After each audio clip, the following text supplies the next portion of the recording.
Yeah, looks like they back for a fifth season, man. Who that? Sports Roundtable. Who?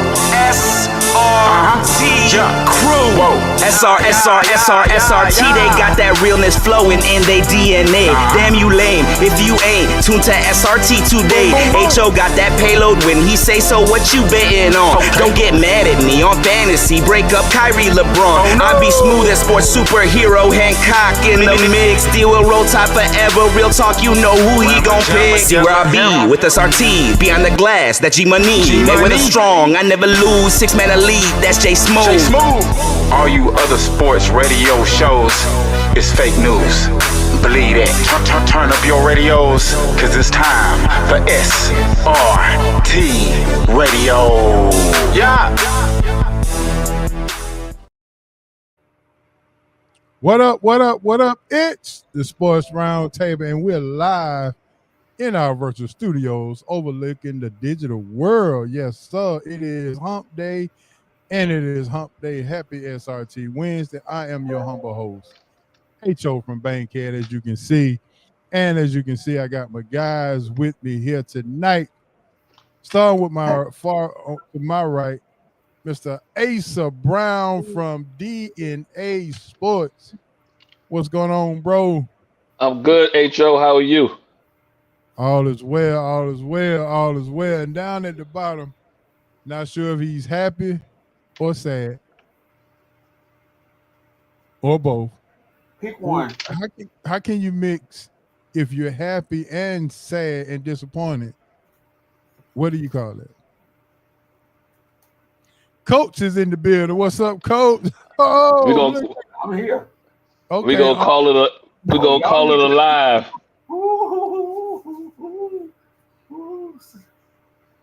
Surprise, Coach is in the building. Surprise. I see you, Coach. I see you got you ready, huh? You ready tonight, huh? I need to talk to Coach Greenberg. I need to talk to Mike Greenberg. I don't care if I need to talk to their brother Joe Greenberg. They debated all day about why North Carolina shouldn't be in the tournament. Surprise. Stay tuned. Stay tuned. All right. Sound like Coach. Well, I guess that answered the question. Coach, you're in a pretty good mood today. Yes, sir. That's good. I won't even call you Ho tonight. Damn. That'll work. But I did see on one of your Facebook posts that you was kind of disappointed that it was a play-in game and that's how y'all got in. Oh yeah, that's not the usual. What up, Dez? That's not the usual North Carolina mode of playing in the tournament, dog. We get in on our merits. We go out there and we blast teams and we get in the tournament. We don't accept handouts, and this was almost seeming like a handout. And I said, okay, well. So not almost, but yeah.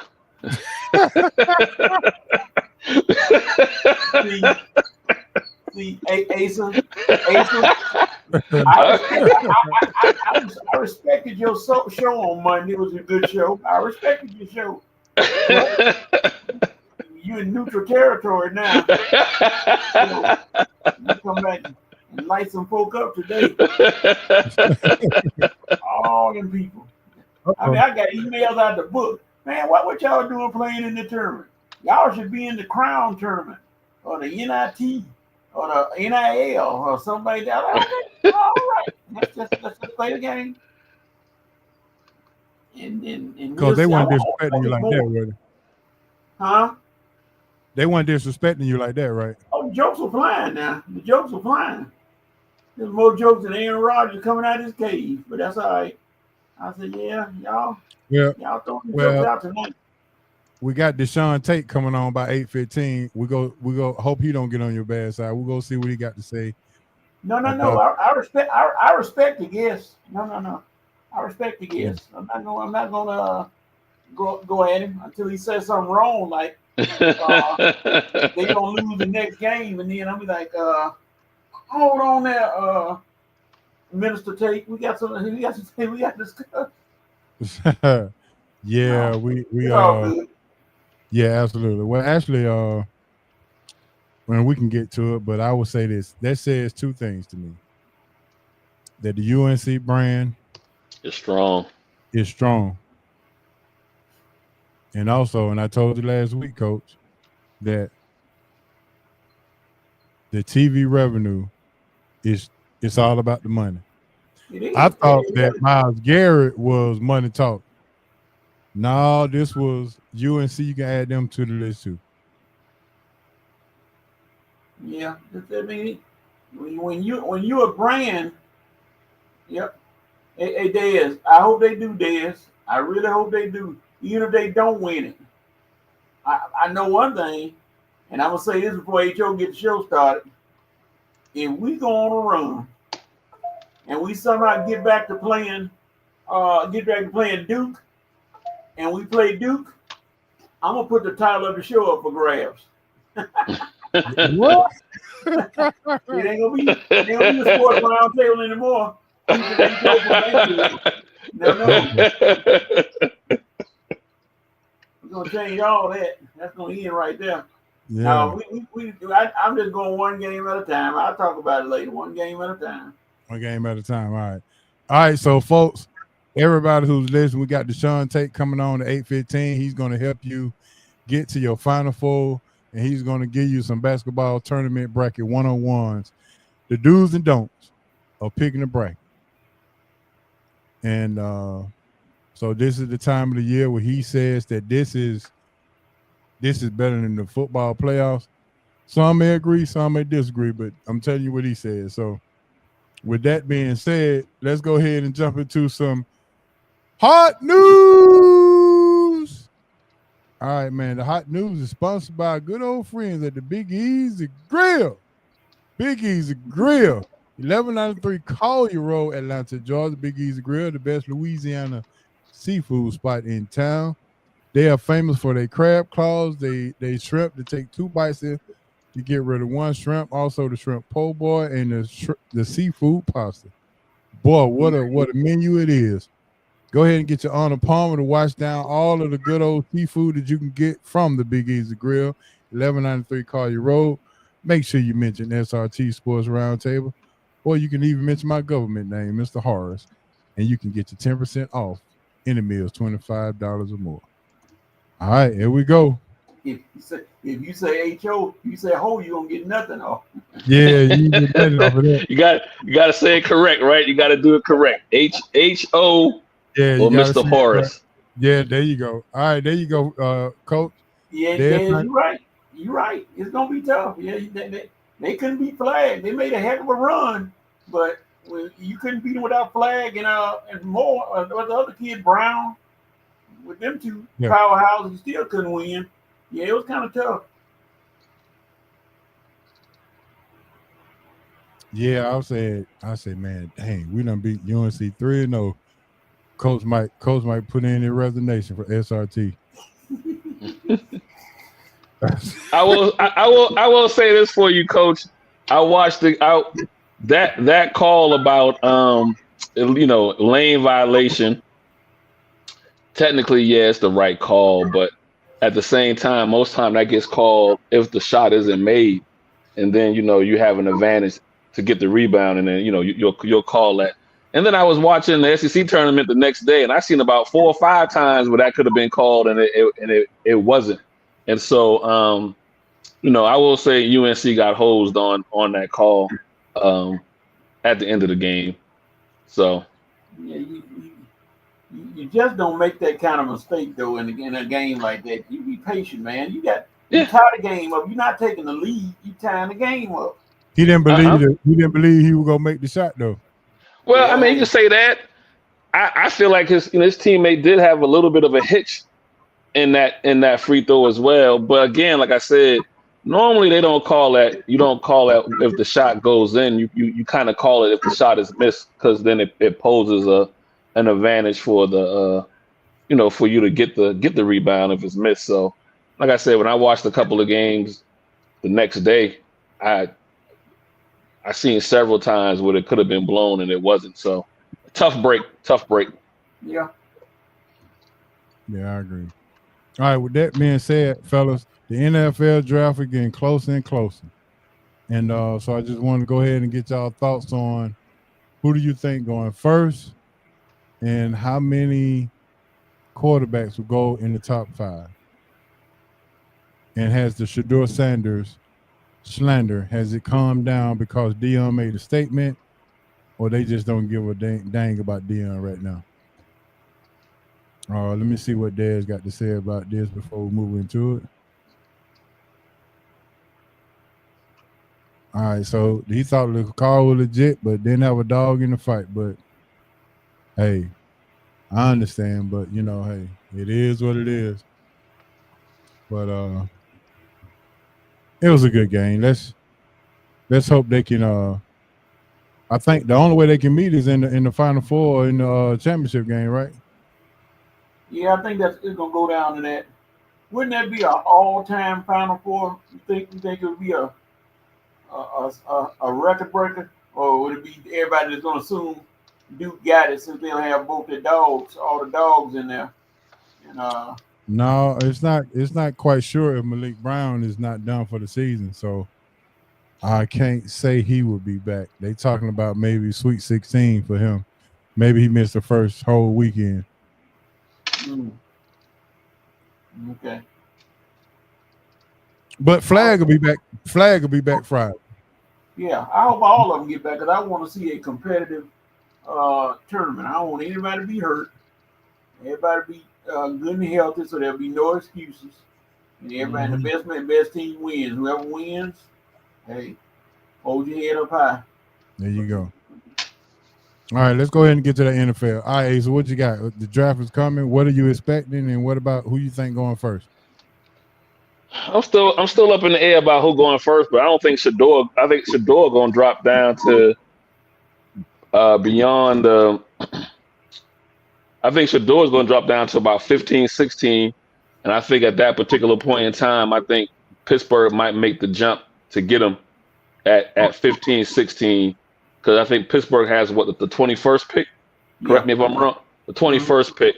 So, I think because of everything that's going on with the arrogant tone or whatever they put out there about Shador, I think Shador is going to drop along with whatever behind the scenes maneuvering Dion is doing. But I think Shador winds up at 15, 16, and then I think Pittsburgh makes a move to go get him at that point. They'll make some kind of move to go from 21 to 15 or 16 to get him. That's my on Shador. Who got the number 1 pick? Is it Tennessee? See, they still got a quarterback, so I don't think they. I mean, they still got a quarterback. They just got at I don't think they make a move and get another guy, and that has a lot of question marks on him as well. I think Tennessee's game plan is to, if anything, they might trade down, but if they stay put, I think they keep adding on. They did decent and they've done decent in the free agency. So Vrabel's a defensive coach. It wouldn't surprise me if they go ahead and snatch up. Vrabel's in the Patriots now. Oh, my bad, Patriots. I'm talking about Tennessee. My bad. He left from Tennessee with it. Yeah. So listen, then I don't know what Tennessee gonna do, because in my mind I was thinking, well, do you go defense? But that's the Patriots that have already gone defense. So they fired their GM too. They fired Cawthorn. I just don't see them taking a quarterback, which would be Ward, and you have this question marks on Ward. You got question marks on the guy that they already have. I just don't know what they do. I'll be honest with you. I don't know. Could Travis or Carter go 1 then, if you're not sure on those? Possibly, yeah. But I'll put it this way: I don't think a quarterback's going number 1. I don't think Shador's going 1. I don't think Ward's going 1. Okay, all right, Coach, what you got? That would be interesting. Yeah, Ward is projected. I don't know. I'm just gonna see if Tennessee trusts old Mayonnaise to be the quarterback. Levis. I don't know if they feel like he can Would they give him another chance? I couldn't believe they let Mason Rudolph go, which was a shocker. Him as a backup, but I can't believe y'all picked him up again. well, hey, Mason is one of those guys. He's gonna be a career backup, and he's like a break glass in case of emergency kind of guy. That's all you got him for, and I don't know what they got him. So I would have got the astronaut Josh Dobbs, who seemed to land on a team no matter what goes on. Josh Dobbs is there, but who is that? Carter is secure at number 2, pretty much.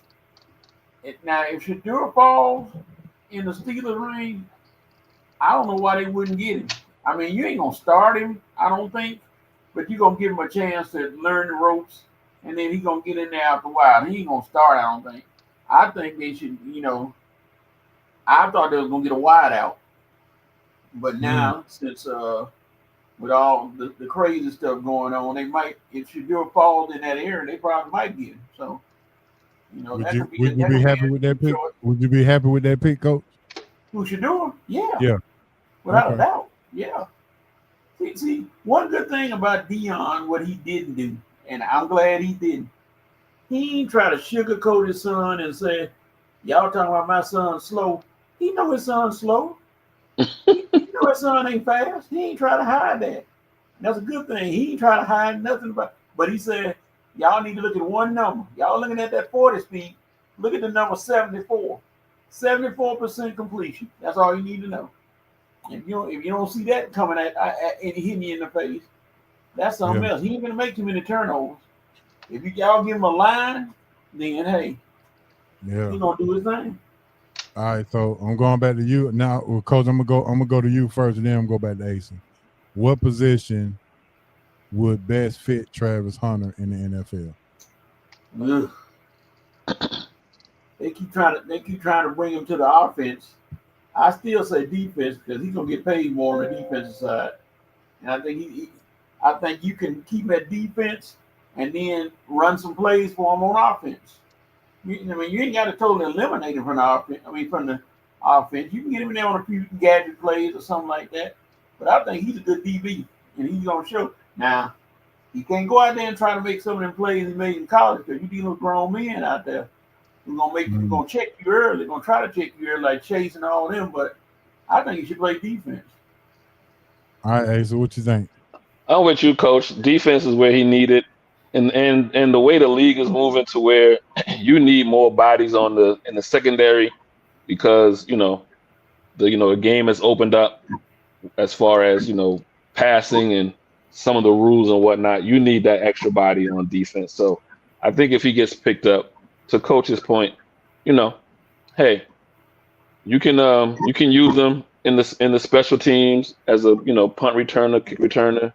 You can use them, like you said, for some I won't even say you can use them for some decoy. You can use them for some legit routes runs, depending on teams you're playing, as far as having them on the offensive side of the ball. But he's gonna need to spend 80-20, 90-20 is where he needs to be defense, and then if you want to use him for some offensive plays. But if you draft him, hopefully you drafted him as a defensive back.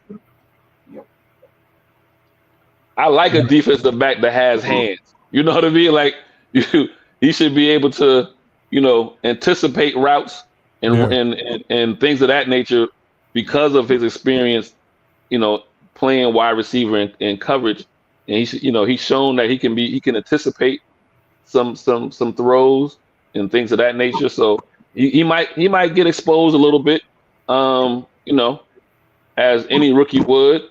But I think he'll wind up eventually being a top corner in the league. Yeah, listen. I think you should play DB, and if you want to play offense, pick the ball off and get to the house. There you go. If you want to be on offense, play defense first, and then pick the ball off, and then let's go. I think you can save your legs more if you play defense. Now, all this depends on what team pick him. Now, let's be real. All this depends on what team would need him in whichever position that picks him. Were they saying New England might be getting him, or would be in the run for him? New England. So I mean, that would kind of answer your question there. If you wanted up there, you got Vrabel as a defensive coach. So if he's there, that's going to be his mindset. Yeah, I agree. Yeah, he'll be on defense for sure. But now, New England does have kind of a suspect wide receiver core, so never know. Slide it down. Then there goes your some plays packages you might put together for him. New England also still has a young quarterback in Drake May. So, but I think majority of what he should see if he gets drafted should be on the defensive side of the ball. Yeah. Yeah, I think personally, if he plays defense, think about this. If he plays defense in DB, with his coach being prime time, what better mentor would you have in knowing how to decipher and film study with the best other than Deion Sanders if he plays that position? If he plays wide receiver, then it's you relying on the coaching staff to get you the ball, and you're relying on things of that nature. So let's be honest. He started off at DB, and he just happened to be an athlete, and they moved him to the other side of the ball to help out. So with that being said, and they showcased him a little bit more. They probably would have showcased him any other time once he got into the Heisman race too. They showcased him a little more just to make sure they pump those numbers up. So if he was at another school, he might not have seen those opportunities at wide receiver that he did at Colorado because of the possible Heisman award that was out there as well. Yeah, true that. All right, let's see what else we got up on here. All right, NBA season is closing out. We got 14 games left. Whew. The Hawks are in the 7th spot right now. Who's playing best basketball right now? Is it Golden State, Houston, Minnesota, Orlando? Everybody in the West. Yeah. Oklahoma's still playing good basketball. I guess I would go Golden State. What, they 14-2 in the last 16 games, something like that. I would say Cleveland. Orlando, who just beat Cleveland, who had a 16 game. Cleveland kind of sliding a little bit. They kind of losing their. Well, they just won 16 in a row. Maybe they lost their last 2. I know they lost one over the weekend to Orlando. So, I think Orlando is going to probably be a scary team in the East when the playoffs come, because I think they're going to finally be fully healthy at the right time at the end of the year.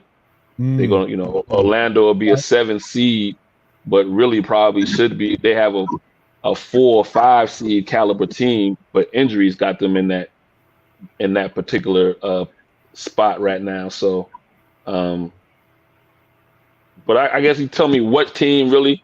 I guess I say Golden State is probably Golden State, and then by a hair over Houston. All right, which team are you surprised about playing the best? Let's put it that way. I think I'm gonna be Houston. I'm being surprised. I'm surprised how young, how those young boys down there have gelled. Well, I guess Detroit would surprise me too. Detroit's what, in the 4 seed in the East? They're in number 6 spot. They oh, my bad. They okay. Yeah, they But still, right in front of they are playoff team though. Playoff, not play in. Playoff team. I don't think we really would have had them at the beginning of the year being a playoff team. I think we probably would have still had them as a play-in team. So, yeah, Coach, what you got? How you closing the season out? Who you think the hottest, they're playing the best, and who are you surprised by? I think what's the name is gonna sneak up. They ain't gonna sneak up on everybody, but a lot of people not giving them a lot of. They giving them some credit. They focus on OKC and Cleveland and Boston and some of those teams. But you still better watch out for them old. They sneaky, the Denver Nuggets. Nuggets won a game the other day without their two best players against the supposed to be hot Warriors. They won a game without Jokic and Murray. Yeah. And that's because Russell Westbrook had another triple double. Who, if he had played more games, could have been the sixth man of the year. And then Aaron Gordon. Aaron Gordon surprises me. He fooled me. He fooled me big time. I would never think that he could score 38 points in a game. I'm being honest. I didn't think he could score 30. I know he's a decent scorer, but him putting up them kind of numbers, I didn't see it. But they if I could say the Rockets still too young though. They got one. I like Stephen A. I hate to say Stephen A. But Udoka, if he had stayed in Boston would be the runaway winner for the championship again this year. That dude can coach. I don't care what anybody say. That dude can coach. And to bring them young guys up out of nowhere, I mean, not out of nowhere, to get them gelling like that, it's going to be hard to beat them. Minnesota, They kind of catching fire at the right time, though, ain't they, Coach? Who is that? Minnesota. Yeah, but they won, and it was cuss word away from from fade. He gonna cut somebody out. That Joker man can leap his butt off. He's a street baseballer, but it's gonna be some. It's a dark horse in there somewhere that's gonna come out of nowhere and beat everybody. I have no. People saying, okay, the Lakers. You forgetting about the Lakers? No, I ain't forgetting about the Lakers. I just think when you have a chance to get a guy like, and I know it's a controversial pick, Dwight Howard, and you don't add him to that team, or even a Boogie Cousin or somebody like that. Alex Lynn, I don't know why you wasted time and money getting him. He's not doing anything. They just a big man away from being able to get a championship. They had big men who ain't worth nothing.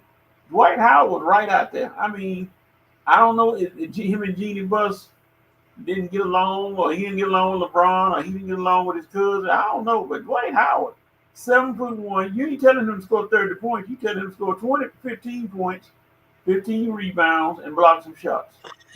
And you could have used him, but they didn't get him. So maybe next year they'll be in the market for a big man. I don't know who it's going to be. We'll see. But I'm a Nuggets fan, so I'm going to go with the Nuggets and see if they can steal one from everybody. I don't know if they can beat OKC. The only thing going to stop OKC, I don't know. Sam Preston need to be ashamed of himself. That man has had the greatest amount of talent for the last few years and can't win a title. I don't know what's going on. He had all that talent from Westbrook to Durant to Kendrick Perkins and all them guys. Excuse me, I did say Kendrick Perkins.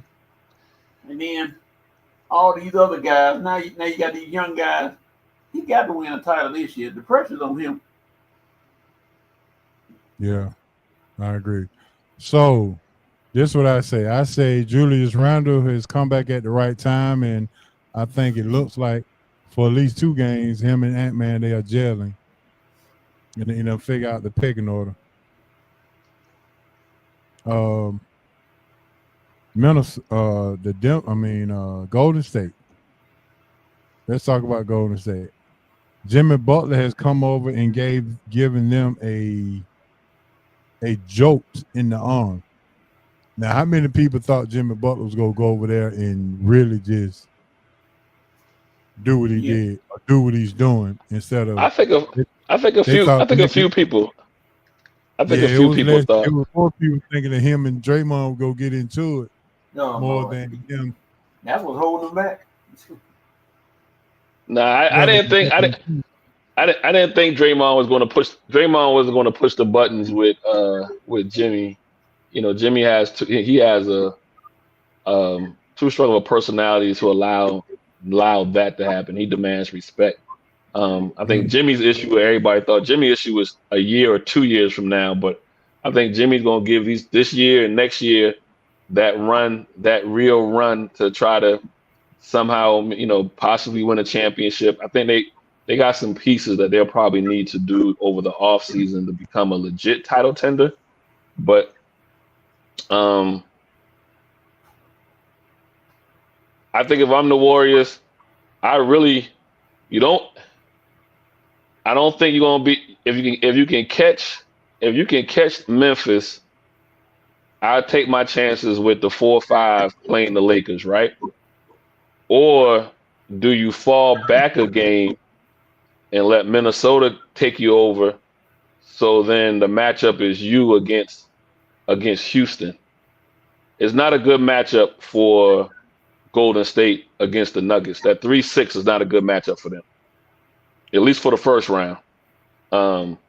So that'll be the interesting thing to see what Golden State, what they do.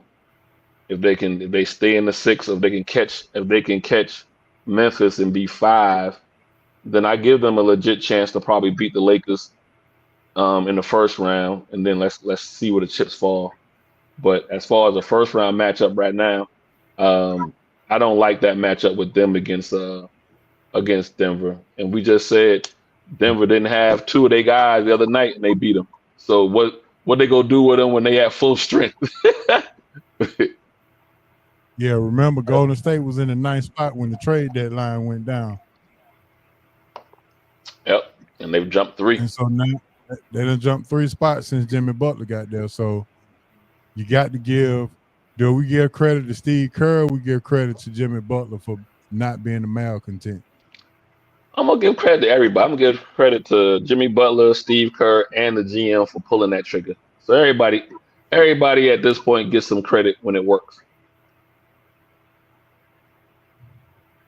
What say you, Coach? Yeah, it's some of these teams, they just need to round in the form. They got to get individual stuff, but they just need to get a team thing going, and let's see what happens. Stop playing, I can outscore you. That's one thing about Oklahoma City. They know Shea Gilgeous-Alexander is going to be the scorer, and then everybody else contributes. They contribute. It can be a different scorer every night for them. They don't care. They play such great team basketball. That's going to be hard to beat. I've seen it over the years coaching high school basketball where a team beat individuals every night of the week. Yes, sir. Yes, sir. Coach, I got a surprise for you. You've been waiting on this for about 2 weeks now. Wait a minute. Uh-oh. No. Oh, no. Woo, look at the time. Look at the time. Yeah. Coach, you've been What's waiting up, on gentlemen? What's happening? What's good? What's building, good? Mr. Hancock is in the building. What's happening? The sports superhero is in the building. Yeah, big homie. What's up? What's up? Hey, I might have to change my name. My name might need to be seldom seen. Yeah, we holding it down for a minute. So we're talking about the most surprising team with the last 14 games left in the season. I talked about Golden State. We talked about Minnesota. We also talked about, who else we talked about? Rockets. The Rockets, the Rockets, and how the Cavaliers may have lost a little bit of steam, not much, but just a little bit. But more than anything, the Golden State was in the 9th spot when the Butler trade was made, but now they're in the 6th spot. And Asa made it a good point. Do you think they stay in the 6th spot, or they try to move up or move back to try to avoid Denver? Well, I think they're still trying to move up. They had their sights set on anything other than the play-in. But I think that they had played so well that the expectations and their aspirations have changed. Now they're looking at that 5th seed, trying to get there. So I think that they're at a point now where I think, to me, the only teams that they don't match up well, or that I don't think that they have an answer for really in the West is Denver. And we saw that the other night. and that was even without Jokic. I said that with Jokic. I thought they would win the other night. I thought it would be a struggle, but I thought they would win. But I just think Jokic presents too much of a problem. The matchup is just going to be too big. I think if they can avoid Denver, they got a shot at. I think they can play with the other teams. I think they have a legitimate chance against the other teams because I don't think the size difference will matter as much as against Denver. But with your question was the surprising team. Yeah, they are definitely the surprising team, I believe. A lot of people kind of play it to the left and say, well, Jimmy Butler wouldn't make that much of a difference. I differed on that. I didn't to the point of thinking that they had a chance to win a title, but I thought what he does is come in and put everybody in their place, and he's done that. A lot of times you just need to add a key element, somebody to make everybody else fit better. And you can see that he's made their whole operation better. You're getting contributions from Moody. You're getting contributions from the big kid post in the middle who can step out and shoot, which kind of spreads the floor, gives Steph a little more room to operate. But now they have to combat everybody top locking Steph. You can see now that they're putting a lot of pressure on him, top locking him, not letting him run free. They're grabbing him and they're playing playoff style basketball against him right now, and it's been effective. They worn him down a little bit. You saw that the other night. But as far as other teams, I think Minnesota has shown something. I thought they were dead in the water. I'm gonna be honest with you. I didn't think that they would do anything. I thought the trade, bringing in Julius Randle, was a bad move. He's actually played better than expected. Ant just had to continue to lead the team. So they're playing well. Jaden Daniels, quiet as kept, has been their most consistent player. If you go back and look at what he's done this year, he's been the most consistent you can count on every night. Fills the box score, points, rebounds, assists every night. They got to get Naz Reid back to where he was last year. And I think that it helps if Julius can solidify his role a little bit. We'll see Nas kind of pick it up a little bit. So those are two teams that I think that when you look at something that like in the last 10, 12 games have really, distanced themselves or made themselves a viable option to kind of make a decent run in the playoffs. So we'll see. I think those are two teams that if you're asking me to look out for right now, those are the ones. Houston, I think that they're too young, man. I honestly do. I think they play well. Yeah, they're coached well. I like Udoka. I think he got a raw deal in Boston with everything that went on. You got a raw deal, all right. Yeah, I just think it took two people to do what they did, and I don't want to rehash because people cancel people when they talk about anything related to any kind of negative, stain on a woman. So I don't want to go there and be negative toward her, but I just think that she was consenting. He was too. They both did what they did, and for him to have to take the brunt of it, I didn't think was I didn't think that was fair because I think it was two adults that consented to cheat, and they did what they did, and that was it. So, it is what it had nothing to do with basketball. They did what they did. But anyway, back to basketball. I think they're too young. I'm even questioning Oklahoma City's youth also. I do like that they have some playoff experience from last year. I think that helps them because they'll have something to kind of play off of this year. They went in. What did they go to? Like the second round of playoffs and lost to Dallas last year. Mm-hmm. Yeah. So at least they have that. We'll just have to see what happens when teams prepare and kind of try to take Shea away. What do the other guys do? Are they ready for that prime? That prime time spot. So it'll be interesting. We'll see now. LeBron is getting his rest. I don't think he's as injured as what they said. I think this was a rest thing. I honestly do. I got a fact for you on that, but I'm gonna let Ace go. Go ahead, Ace. What you got? No, well, I got two things to say. So I agree with you on the Warriors to even give you more credence. I think Jimmy Butler gives them another person who is not afraid to take the big shot. True. And I think when they let Clay go, the only person that was willing to take the big shot was Steph. Every other role player there just wasn't their role. But now you have Jimmy there. He's not afraid to take that big shot and can make it. So that helps out there. As much as I know, I'm with you as far as Houston being young, but listen, I think they coach. I think they coach he's proven now in 2 different conferences with Houston and Boston what he can do with a young team, and what he can do with a team. Because he was the coach in Brooklyn, wasn't? No, he was the coach in Brooklyn. No, he was. He was with Boston when they won that one. But he can show you what he could do with a young team, and he's done it twice now. And he pretty much has Houston in the exact same position he had Boston in a few years ago. And so, if they get the right matchup, I might have to lean toward Houston. I think Coach mentioned it earlier. I think the only team in the West that everybody should be fearful of, and they're right now they're kind of not, or maybe they're not talking about it because they don't want to wake up a monster, is Denver though. Denver is that sleeping giant, with the 2 or 3 time MVP. Murray, you got Westbrook, who seems to have found a home and like where he's at.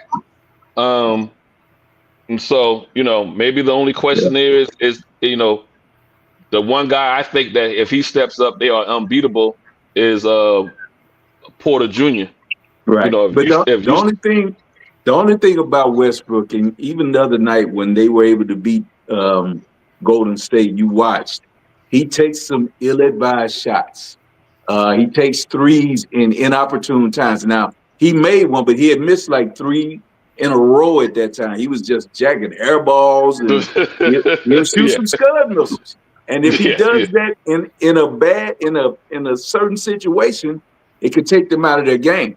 And I just, like I say, he's hit or miss and he's played well, but he just there's not a shot where he doesn't think, well, this is my shot, I'm going to take it. And it's a reason that he's open a lot. Let's just be real. Him and Draymond find themselves with the ball for a reason. That's the scouting report. So if I'm going to live and die with him taking that clutch shot. So that's the only thing I think that would give me cause to pause, because I think sometimes as much as he can help you, he can be a defender for you. You can holler out, he with us, because he going to shoot that rock sometime. He with us.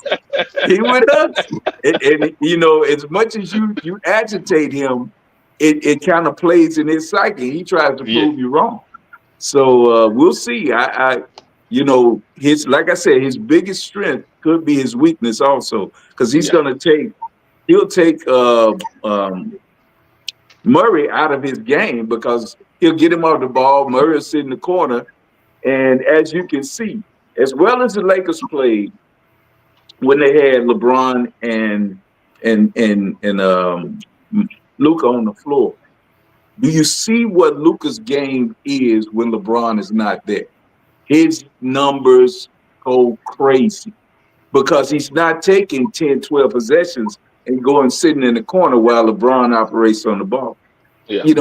It's what LeBron, the reason LeBron needed rest is because when Luka's in the game, we see LeBron do things that he didn't normally do. He had to ramp up his defense, and now he's cutting. He's getting on the break. Luka gets the ball, and LeBron is down the floor, and Luka's giving outlet passes. People, let's still understand, LeBron is 40 years old. That takes a toll. He can allegedly have PED in his system all you want or whatever, but Father Time is undefeated.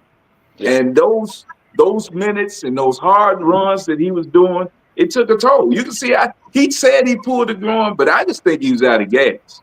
And, he's taking his time, getting ready, ramping up, and he's hoping that they don't fall too far in the standings while he's taking this rest. We saw it, if you recall back the year that they won the title. I was just about to say that. I was just about. I was on the show, Ho, and one of the viewers was like, they were in number one, and I was like, yes, but if you watch that year, they were falling them last 20 games. The rest helped Lakers. It helped him so much. That break helped him so much going into the playoffs because they were faltering, and mainly because of they were losing games. But you was also to Hancock. He was tired, and you could tell the season had taken a toll on him. Right. I'm sorry, Hancock. Yes, sir. You like shrimp, don't you? Do I like shrimp? Yeah, I like shrimp. You do? Yes, sir. Well, you made a mistake a few minutes ago. What did I do? You disparaged my boy Westbrook. I'm not gonna allow that. So if by the chance that I do have to take you out to the Big Easy, yes, sir. This the chance you're gonna be eating some shrimp that night.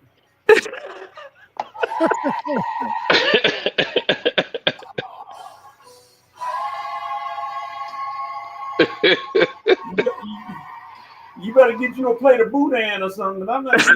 I'm It's got to be like that, Coach. Yes, sir. I'm hurt. I'm sorry, Coach. I just try to tell it like it is. I think Westbrook is an awesome Hall of Famer, no doubt about it. One of the biggest warriors we've ever seen in the NBA. He wears it every night. You don't have to worry about him coming with the guns. He's gonna come with it. Now it might be Ja coming with the guns. I'm sorry. He's gonna come with. He's gonna come with that game.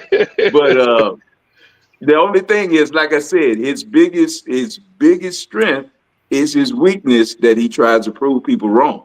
You know, he's gonna do that. So we'll see. You getting up to 4 shrimp when you just got through talking. Like on Around the Horn, you got enough on the button now. You were weakness. 3 shrimp. And you better hold 3 on. shrimp. All right, there, that'll work. Hey, so to your point, Asa, for the last 4 years, LeBron has been out in March. Mm-hmm. Last 4 years, LeBron has sat out in March due to injury. Mm-hmm. So-called. Yeah, that so-called injury. The default load management, the last 4 years, he done sat out in March. Yeah, it's strategic. We'll see it. I mean, because he has to play a different role with Luka on the floor. And you can see it. I mean, you'll see him make cuts to the basket. You'll see him get out on the break and run because you got to get out and run with Luka. When he gets out the glass, you got to go because he's going to get the ball up the floor. You know, I mean, he's going to play at his pace. But I mean the outlet passes. That's what I mean. When you need those easy buckets, you got to run.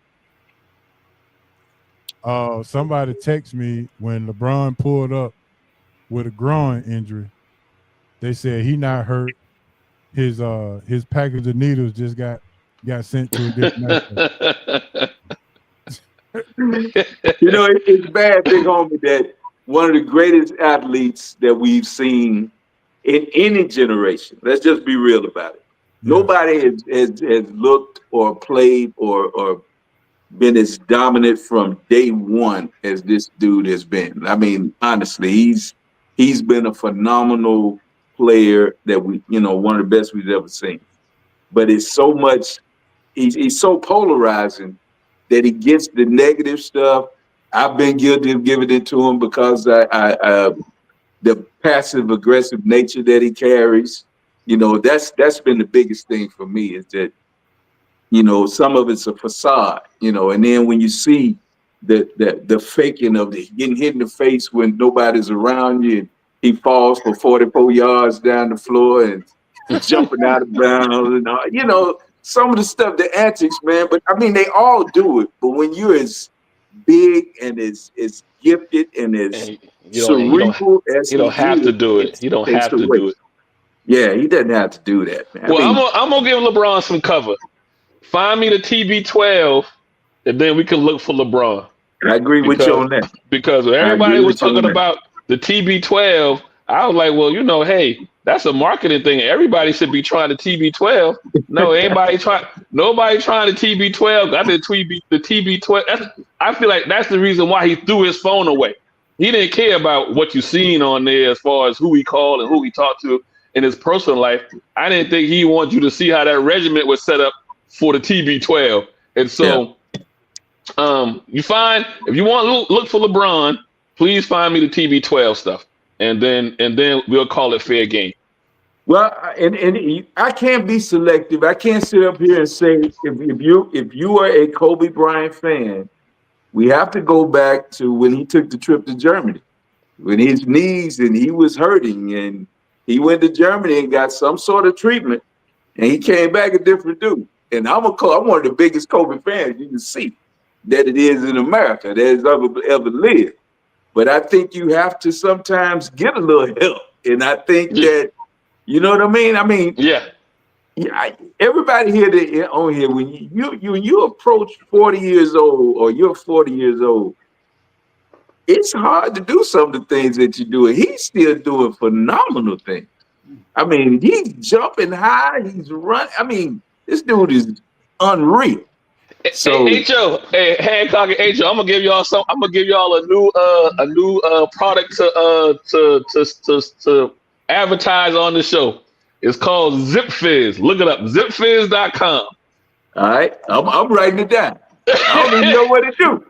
Zipfizz.com. It gives you the B12 shot, everything you need. All right, with SIPPFIZZ. Zip Fizz.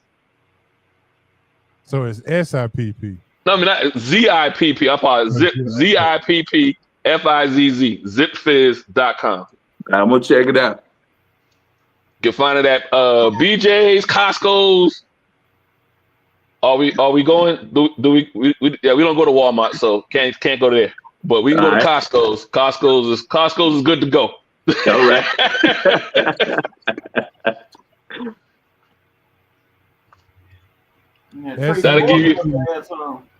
That'll give you ZIPP. ZIPP. Zip Fizz. I'm gonna check it out for sure. That's Kobe in a bottle. TB12 in a bottle. You know what? Like I said,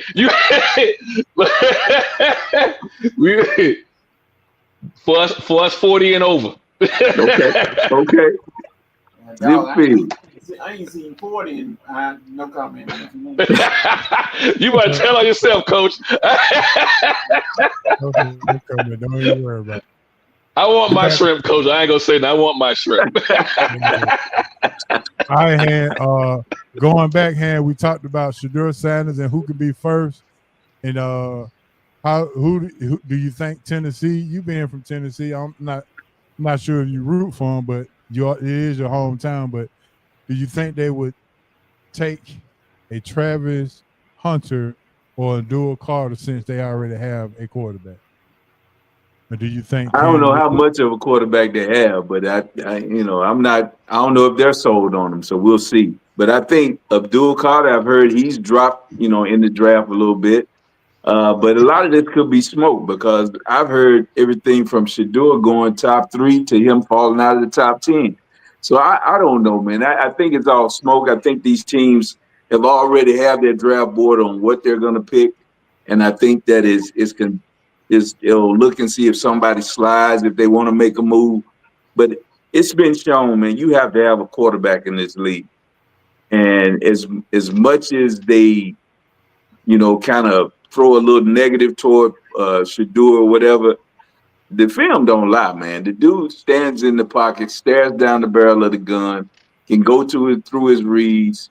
It's agile in the pocket, has a direct line to Tom Brady mentorship, and I just don't see it. I think a lot of it has to do with the negativity that they put toward Deion. It's almost him and LeVar Ball. They get this negative, negative light for being fathers that, have a lot to do with their son's career. But I didn't hear the same thing when Archie Manning was in his son's, ear telling him, well, we're not playing here, or, when you saw what happened with Elway saying he wasn't going to play here, and then going back to what Elway was said the he other going back. quarterback? Elway said he's going to go to major leagues and play for the Exactly. Yankees or whoever it was. He's like, I'm going to play baseball if Indianapolis picked me, or they were at Baltimore at that time. If the Colts were going Exactly. to pick me, Mhm. So it's not that this is unprecedented that players have kind of made noise or said where they wanted to play or tried to dictate where they play, but it just seems that since it's Prime and Shador, that you got shadow GMs and people speaking off the record, talking bad and saying things, but they don't put their name to it. And then a lot of that could be that they're trying to put it out there negative so they can go up and get it. So we'll see, man. I just think it's bull. But right now, from what I understand, Cam is probably going to be the first quarterback coming off, from what I understand.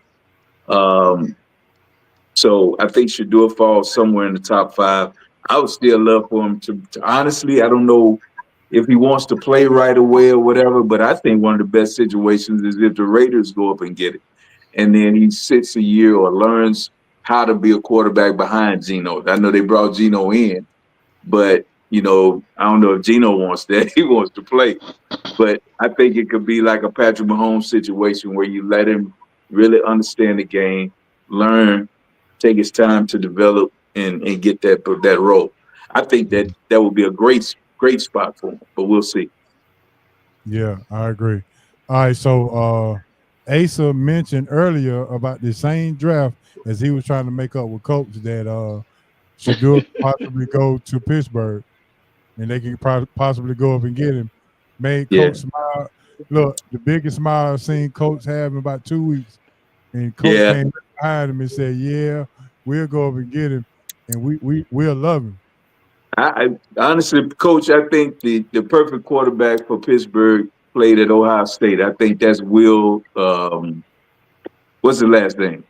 Ooh, Will. shrimp down, shrimp down. What's that? Will What'd you Howard, say, Coach? Will Howard. Will Howard, shrimp Yeah, down. Will Howard. I think because, and the reason I say that is I think in that NFC North, you need a big, strong quarterback. You need somebody that, can throw the ball through the wind for one thing, but can weather that, can stand that weather. And yeah, I mean, you've seen it with the Roethlisberger type quarterback. You see what happens in Buffalo, even though they're not in the AFC North, they play up there in that cold. You need that big Josh Allen type quarterback. And I think Will Howard fits that ring. I think he would fit well in Pittsburgh. And, we'll see what happens with that. But I think they need a quarterback in that vein. They need Yeah, their next, they, he didn't they have a need good their next, combine either. what's that? He didn't have a good combine either. Yeah, well, Pittsburgh runs the ball anyway. You know how they do. They play defense, run the football. Yeah, time for them to develop. They already brought in Rudolph, so he can stay behind Rudolph for a year. I just think that'll be the perfect bridge to have him come up and be their quarterback. Yes, All right, and the all right, Steelers took Han. Euro out there. What position would Travis Hunter play? What's the best position for him in the NFL, regardless If of who picks him? Yeah, I mean, honestly, wide receiver is the prima donna point where they're going to get paid, no doubt. But yeah, we saw uh, a cornerback get paid this year. So, but it's not as prevalent as wide receiver, I don't believe. But quiet as kept, a lot of people are saying that his routes aren't crisp enough to be a wide receiver. But all I know is he catches the ball and he's in the band plays a lot. So to me, I don't, all that other stuff they said, I'd let him play wide receiver, and I think that's where I would play him. I would play him at wide receiver. okay. I think he can do both. I think he can do both. Yeah, we And all us are agreed that he should play defensive back. yeah, And I said because his mentor and coach has been Deion Sanders, what better mentor could he have if he played it full time? And if you want to play offense, just pick the ball off. yeah, I hear you, and I'm not mad at that. I just say that I know it on that offensive side of the football, they make a lot of money over there. But DBs, like you said, DB, if you can stop somebody, you're a shutdown corner, you can make a lot of money. Is he a shutdown corner? That we'll see. He's supposed to be. So Yeah. I'm not against what y'all saying at all I, because I think he'll thrive in both areas. I think the smart thing would be, depending on who picks him up. The smart thing would be for me with to start him in the slot and then work him to the corner. You Yeah, know, get his feet wet there first, and then work him to the outside. I think it might be a mistake if he brings him in and they start him day one. You know, on he, either side, just depending on where the team goes. I think it's gonna take him a year to really adjust, and you know, whether it's a top 10, top 5 quarterback, or even your run of the mill quarterback, I think they'll get him a few times on his. He likes to jump the routes and things of that nature. So, you know, well, I mean, is he going to be as good as what a Patrick Surtain? They didn't hold him back. They put him out there in the no, spot. You know, yeah, so if he's supposed to be worth his salt, you know, I look at him and the only thing that I look at now, look and I see how big is he really? Because sometimes he looks slight frame. You know, yeah, he doesn't look like he carries a grown man body right now.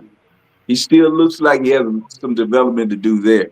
So I wonder about him coming up on the support because I know he'll tackle, but man, that's a physical game when they bring yeah, them people out there to yeah, come around yeah. that corner, man. It's real, you know. Well, So listen, hey, even though it was a cheap shot, I feel like that first time they played Colorado State, they tested that weight on him. You know what I mean? You know, exactly, yeah, yeah, exactly, that was the game plan. Was like, I think these guys across the field a little light in the tail, and right, and so. But I feel if you go to the NFL, they'll put him on that 90-day regiment. yeah, He'll go from whatever pounds he is to the pounds he need to be. But if they yeah, do that, that might slow him down on the offensive side, you know. right, And so right. then you're more catering him toward the defense if you're going to Defensive have to side, do that. I agree. Now, if he does that, he gets that grown man on. I definitely think he's DB. I think that's where he should be. But I think he needs to. I need to see a little more because as physical as he plays, I've seen him play physical, but he's got to get some. He got to get some size on him. He's going to have to. I agree. Get your boot in.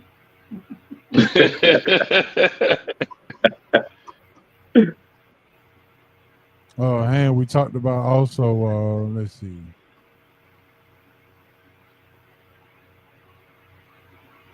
All right, so we didn't talk about anything else. So let's get to our last topic before we get our NCAA guy on. Gilbert Arenas defends Stephen A. Smith. And I'm But talking about Gilbert got to protect the check. I even saw when they had him on Gil's show. Gil really didn't go at Stephen A. But all of them. I think Stephen A. diffused a lot of them. You know, Rashad McCants was talking like he was going to really go at him, and even when they tried to go at him, he kind of diffused it because Stephen A. can skate and dance a little bit. He danced a lot in that interview, and he diffused a lot of the situation. Even when Keenan, what's my man name? Brandon Jennings. No, Kenny Martin. Yeah, when Martin came at him and he was kind of talking rough to him, Stephen A. diffused him. And it just got to be like a pillow fight, you know, for a minute. You know, I was looking at, I tried my best. I was waiting to see were they really going to go at him and call him out and all that, but they didn't. And Gil, you know, Stephen A. was smart. He had Gil on his show, about a week or so leading into it, he was on First Take. So I think that kind of softened everything about it. Gil has to kind of stay, you know, they're wild. A lot of these podcasts are way over the line. They use the N word and all, but I think Gil will start to be on NBC for basketball pretty soon. And he has to kind of straddle the line a little bit because they have to kind of keep that hosts a little bit of the image. Even Stephen A., you know, I'm shocked when I hear him using the N-word and cussing and doing the things that he's doing, especially being so mainstream. But when you're making 100 mil, you can do whatever you want now. So it doesn't matter. As besides, I think a lot of it has to do with our political environment now and the way that it's been changed and the media is covering, and then it starts from the top down. We hear so much lying and cussing. Oh, this is not a political show. My bad. We're talking sports. But I think it kind of goes hand in hand, because Stephen A. He straddles and goes over there and talks politics on Fox. And I think that's one thing that's really hurting us as a country, is that now these pundits, they're going over into places and they have such a following that they get used in a way. It gets normalized when they have people on their shows like, I've gone all off topic, but I'm just so pissed off when I see stuff like this Andrew Schultz dude, and he goes on podcasts like Shannon Sharp, and he can say things that diffuse the situation, or they normalize him saying he would take Kendrick Lamar and have sex with him. But then you have him on your platform and you normalize these guys. And I just think that we'll never get ahead when every time we look up, when we try to hold them accountable for something, you make it okay by bringing them into it and inviting them to the cookout. That's crazy as hell to me. So anyway, it makes no sense to me. Everybody talks about we should be monolithic and we shouldn't do this.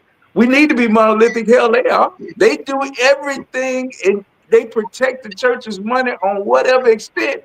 And we sit here and let them come in and take the money out of the church. It just don't make no damn sense to me. And I'm getting on the soapbox because it pisses me off when everybody, they bring Stephen A. in and he make it all right. Charles Barkley in and make it all right. Even Charles Barkley say y'all wrong. Even Stephen A. say y'all wrong. And then we have nothing to stand on, because now people that supposedly are leaders in the Black community or voices, they bring it in and normalize the Nazis. It don't make sense to me. But anyway, we talking sports. Yeah. My bad. My bad. This what I wanted to tell you. Gilbert Arenas bragged to his group in Gil Arena, saying how LeBron reached out to him and wanted him to work out Bronny, and how Bronny had that eye of the tiger in him, and he got him to get up and this and this and that. I remember. I heard for him to just turn 360 and go at LeBron like he went at him during his interview. I'm like, boy, look at him. That's what I mean by normalizing it. Now you saying that's what I mean. He normalizes Stephen A. when it didn't matter that Stephen A. what he did. Stephen A. talked about this dude as a father. To me, all bets were off when you go in and you say he's failing as a father because he got him to make money. Well, come on, man. It's how's he failing as a father when he made his son a millionaire? That should never come out of your mouth. He made his son a millionaire. How's he failing as a father? Don't make sense. It doesn't make sense. Yeah. Now, I've been one of the biggest people in here saying that, Bronny, he might not be, he's not ready. I've said that from the start, that LeBron pulled strings and got him there, whatever. But that doesn't mean I'm gonna say that LeBron is a bad father. That doesn't have nothing to do with it. No. He was a great father. He's a great father. He got his father, he got LeBron, all of them. He got their sons paid. But you sit there and you let a guy come on and disparage this guy, and you bring him on your platform, and you normalize it. That's what I keep saying. You normalize it. But you had every intention of coming in and calling him out for it, but when he got there, it was crickets. Yeah, I agree. I guess we better talk about North Carolina because we put Coach to sleep over there. We better talk about Zach Edey. Maybe he'll sit up then. No, you need to really go to sleep on that one. He doing exactly what Zach Edey doing. Uh-oh. I got him.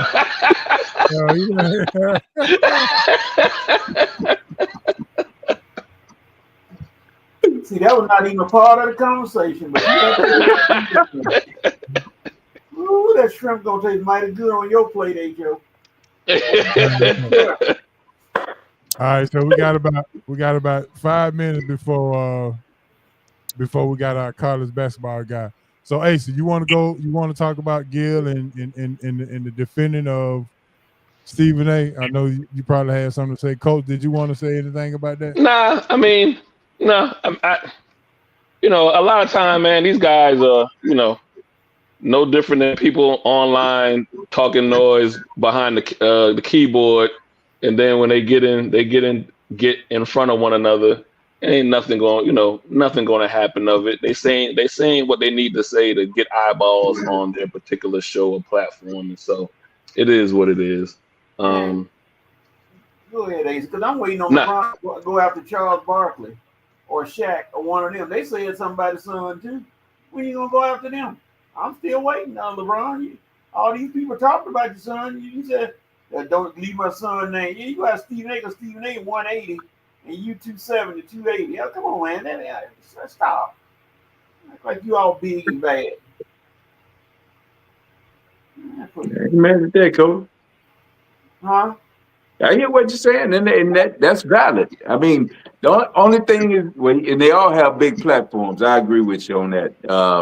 Stephen A. platform might reach a little bit higher, and he was just more. The thing that got me about what Stephen A. said was when he questioned him as a father. That's the thing that got me. I don't mind him critiquing Bronny because I don't think Bronny's basketball lives up to where it should be in the NBA. So if you want to critique how he's playing the game, that's fine. I just had a problem with you saying he's a bad father and calling him out like that. To me, that's the thing I had a problem with. I just thought that was beyond the line right there. Yeah, that was a little bit much. Big homie. So when you first heard it, what was your first thought?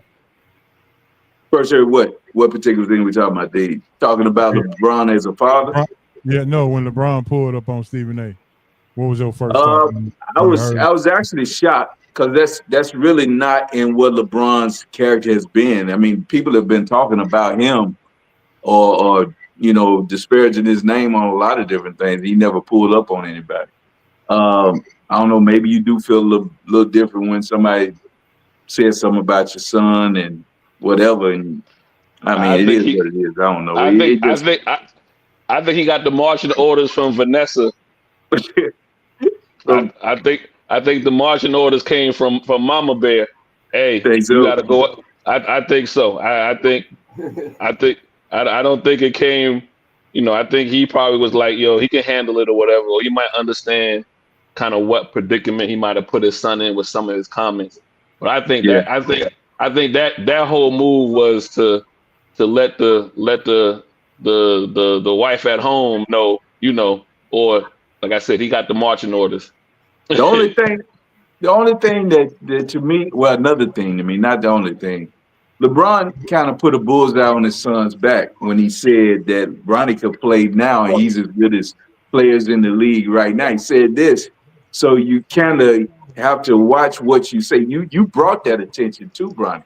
Not only now did he have to come in under your shadow, as LeBron is argued as the greatest player in the history of basketball. He's definitely in the top 5 or whatever if you want to talk about, or he's arguably top 5, top 3. And so he was going to have that shadow on him all the time. But then not only is that, so you come out and say that he's better than these players. And that, I think that was a disservice that he did to Bronny. And, it is what it is now. People going to eat him up every time now. I mean, they're going to be looking to prove LeBron wrong. That's the first thing. You look at, man, it's people out here that they skilled at their craft. And you're talking about a kid that had never even made all city in high school, had to come through a life-threatening illness, heart problem in college and didn't get to really play, didn't even make All-American, the McDonald's All-American, not all this kind of stuff, Wait, he did make the McDonald's team, didn't he? Yeah, no. I don't know how. Oh, yes, he did. I think he did, right. They But did. Well, you we know. know, Well, when you we look know. back and you see the things that he's been able to accomplish, a lot of you like, man, LeBron, you cast, not only, like I said, not only did you cast that shadow, you put a bullseye on it.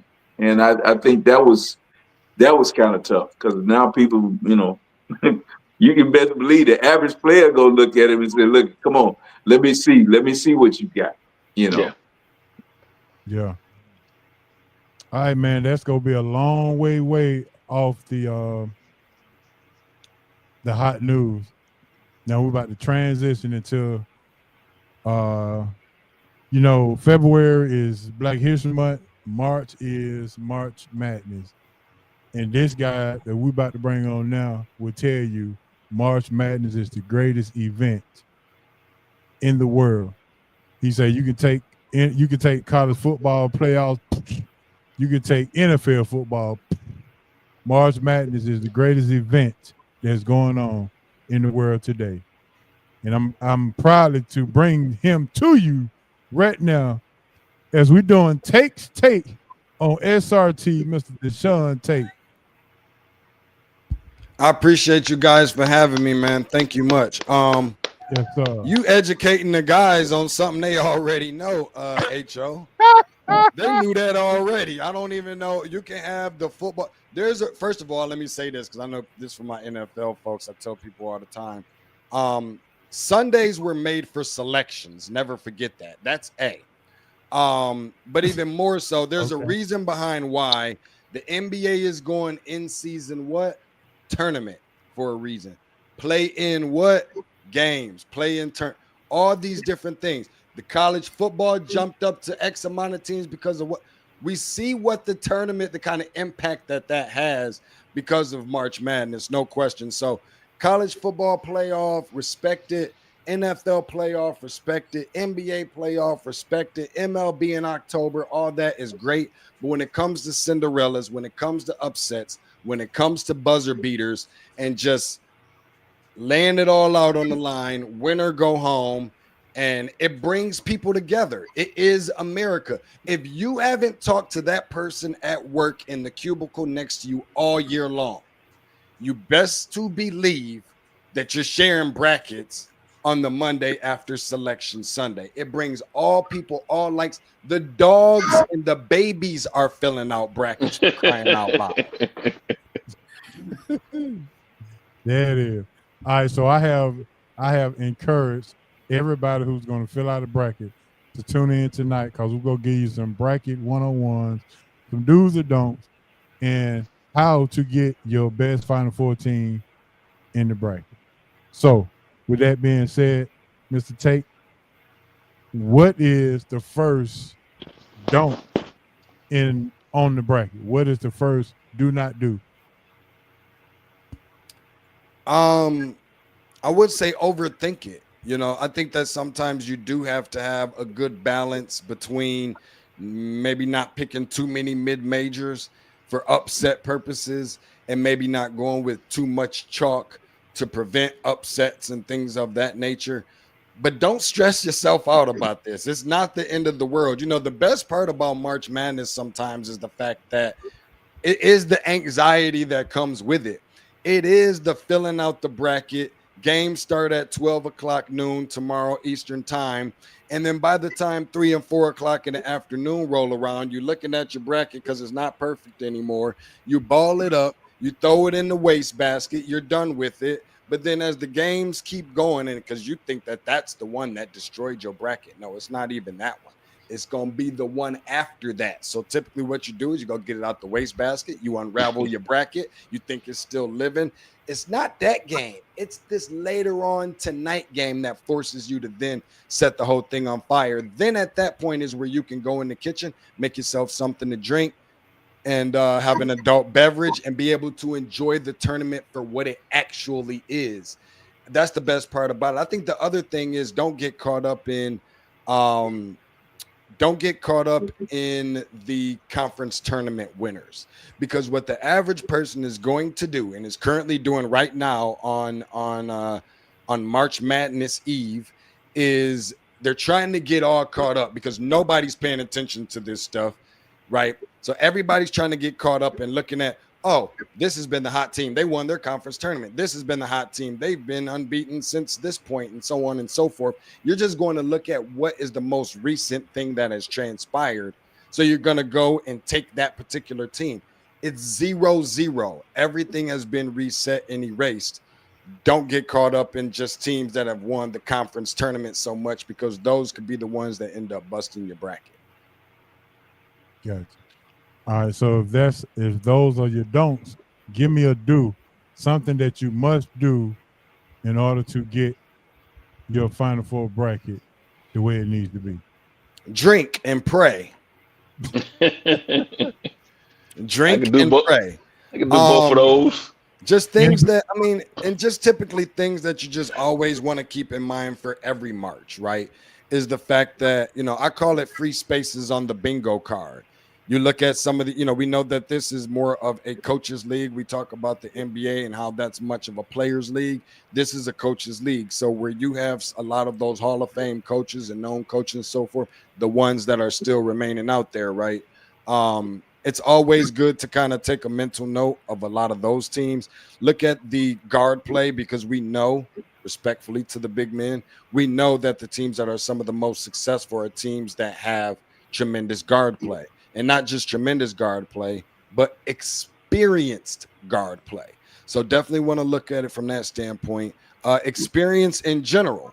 Some of these teams are working with, you know, freshmen that are primarily the major contributors for these teams and things of that nature.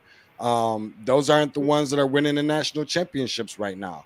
HO, we talked about your team in 2015 was the last one to do it, that was so heavily predicated on its freshmen with Winslow, Jones, and Okafor. Since then, we haven't seen that. In 16, Villanova didn't have any freshmen, one and dones rather.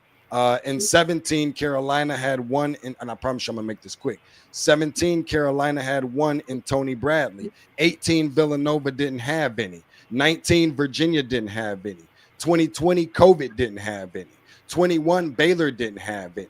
22, Kansas didn't have any. 23, one and dones, UConn didn't have any, but last year they did with the kid from here in Georgia, Castle. Right. So there isn't those that are winning the national championships that are so heavily predicated on its freshmen and so forth. So definitely look at the experience. And I think the last thing is depth. Those teams that are going, you know, 9 and 10 deep down on the bench and keep recycling players and so forth to give fresh legs. Those are the ones that you really want to pay the most attention to. So coaches, guards, experience, depth.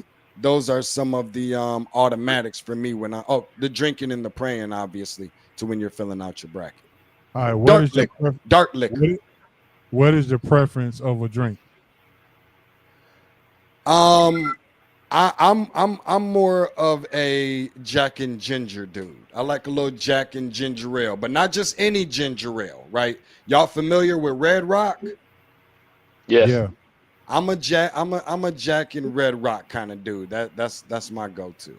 That's gonna be for games tomorrow while I'm on the plane headed out to Cleveland.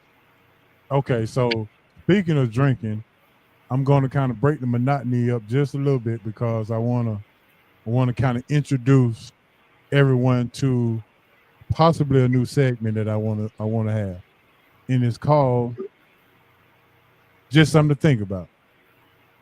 So why do they promote no drinking and driving, but the bars have a parking lot?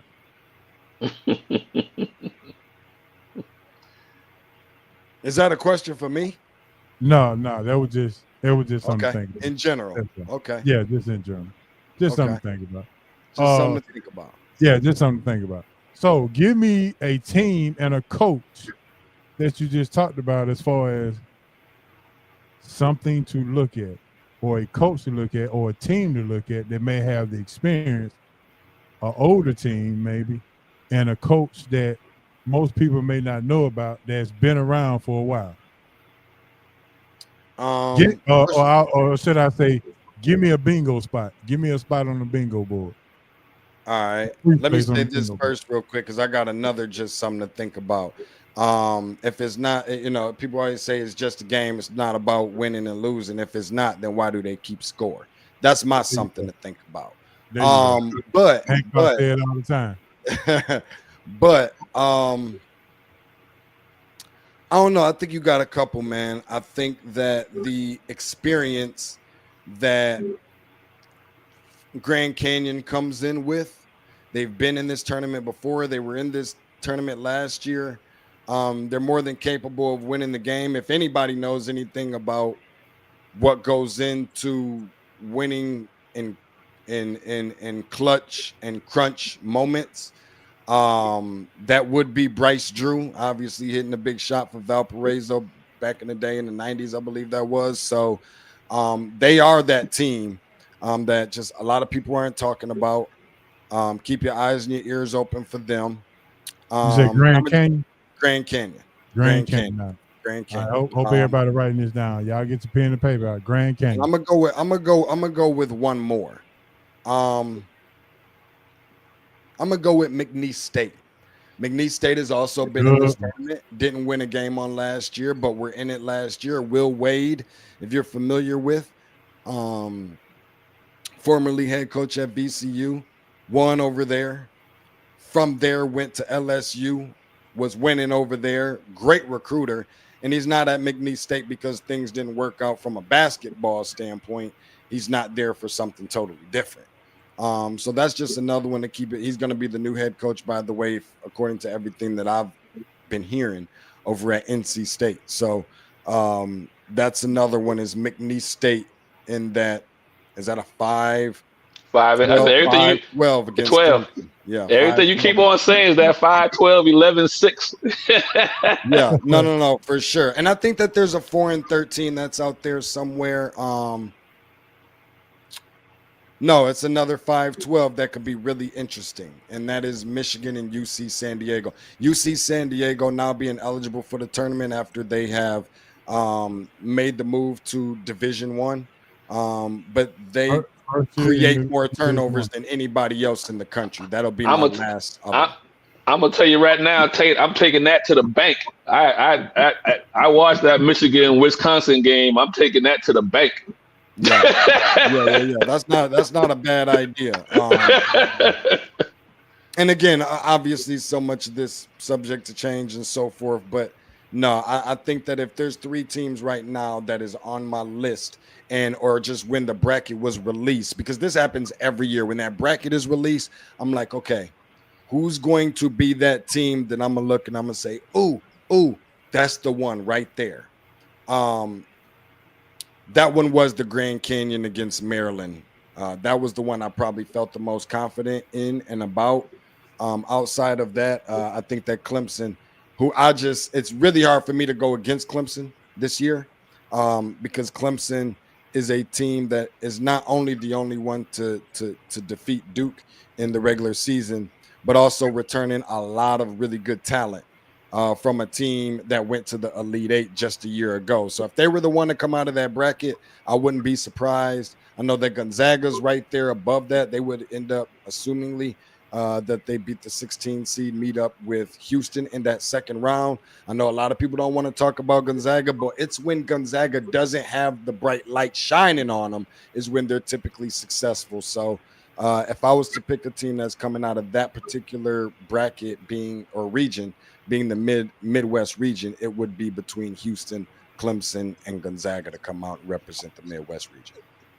I got a question for you, Tate. How do you look at these, just in any bracket, how do you look at these 8 and 9? Because usually those are the ones that are the coin flips, right? So what's the one thing that would make you say I'll lean toward one team or the other in the 8 and 9?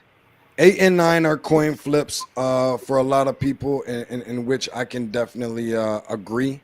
That wouldn't be the only one per se. I think 7 and 10s are pretty even as well, in my opinion. They are difficult to figure out sometimes. I just think that sometimes this is what I do, and I know that this sounds terrible, and if you don't really watch college basketball that much, this might not help you, but this is just what helps me, right? I've been watching this for so long. Sometimes I sit back and I say, what can I really What can I really see happening? And I make my decision based off of that. Do I, for example, believe that there will be an SEC versus SEC matchup in the second round between Florida and Oklahoma? Probably not. I have just that much more reason to take UConn in that situation. Does that mean it's an automatic for UConn? Absolutely not. I think they're just a better team than Oklahoma in general, just to be quite transparent with you. But even in another 8 and 9 game where you have a Mississippi State and a Baylor, I think they're very. So, is there any rhyme or reason, or is there anything particular that kind of stands out like a sore thumb in terms of what I go to pick a team that's in an 8 and 9 game? Not necessarily, not so much, but sometimes I think about who's the most intriguing matchup that I think we could storyline that we could potentially be talking about that could scare somebody in the second round that's standing there waiting as a number 1 seed. And a lot of times I go with that, obviously prefacing all of this by saying, watching all the college basketball that I have this year, who I really believe is playing the best brand of basketball this time of the year. And I make that pick with a combination of all those things that I mentioned. I got one more question for you. This is on a personal note. If I think my dark horse would be St. Mary's, would I be offline? Am I crazy? Dark horse to do what would be my next question. Sweet 16. No, I think St. Mary's is probably one of the. Let me see where we are here, and please forgive me. I know this makes for really bad radio and so forth, but I'm just kind of skimming through and looking at this here. No, not at all. I think that is actually one of the more quote unquote easier Sweet 16 picks that you can actually make. St. Mary's is a really good basketball team and set themselves apart a little bit this year than some of the previous St. Mary's teams that I've seen over the years. I like St. Mary's to the Sweet 16 as well. I'm gonna put them on my bracket. All right. Well, I didn't ask you to give away all the free bingos. No worries. It's all good. Hey. All I know is if they win, just bless me where you feel like he needs to be blessed, and if they lose, don't call me. Don't come ringing my line. That's all I know. I didn't. You know how they always say, you know, when you're watching some of those infomercials and television shows and so forth about this and that different type of medication and so forth, then there's always the fine print at the bottom. I'm telling you that fine print in case it don't go well for you. Well, I'll take the heat if St. Mary's flame out because I'm the one that brought it up, so they can call me. Okay. All right, I left that question on the screen for a reason. I wanted you to respond to it. I love Red Rock, man. If you can get past that first little sip, if you know anything about Red Rock, it'll be like probably having a Coke for the very first time after you just cracked the can open. But that's because of the real ginger that's in there. Now, I'm from Michigan originally, obviously, right? And what up, though? And what up, though? And we live and die by Vernors. I don't know if anybody is familiar with Vernors. That's where I thought you were going, Tate. I know it was, and I love my Vernors. And I'll still do my Vernors, but Red Rock has a little bit of a different twist and bite on it, and I do like how well that it goes with the Jack. All right, so this is the question. Somebody asked me today after I said that I have a expert March Madness guy on, and they asked me, do you trust him or do you trust all these online bracketologist guys that's telling you how to get to your Final Four? I said, I trust him because he breaks it down. He watched college basketball year round. He even watched the AAU tournament. So yeah, he is going to be somebody that I trust.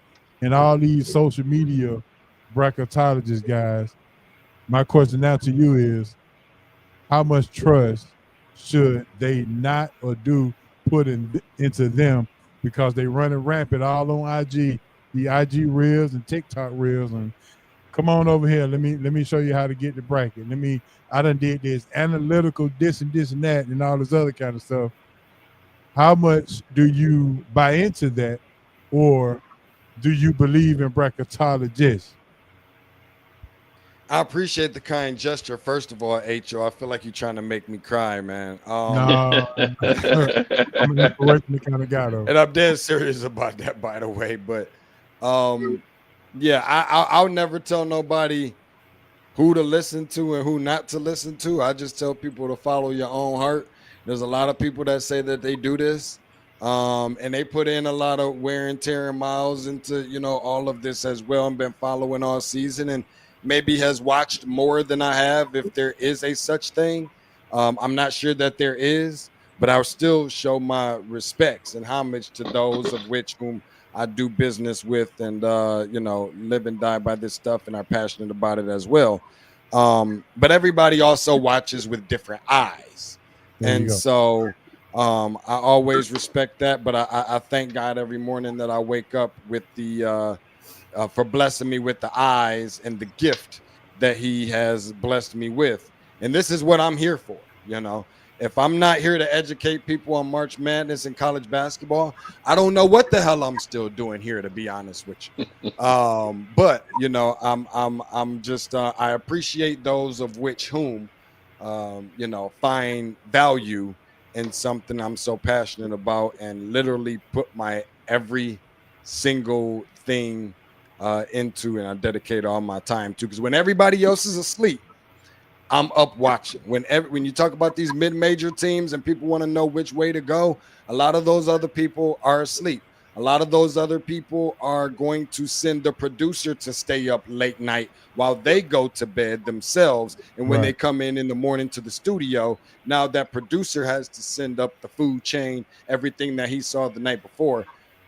Deshaun Tate does his own. We can go flipping through this handy dandy, and it'll probably drive some people crazy seeing all the marks and scribbles and so on and so forth. So I'm just grateful that you guys find some value in that. Deshaun, go ahead. I'm scared, but don't ask. What's your opinion on Carolina?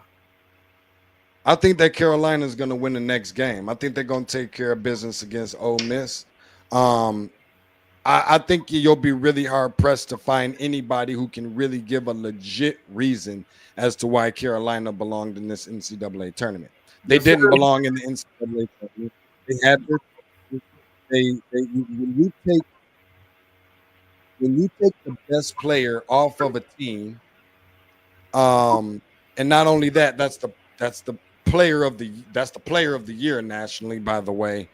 And that's your biggest rival, and this is your third crack at it, and this is neutral site, and you need that game, and it just wasn't enough.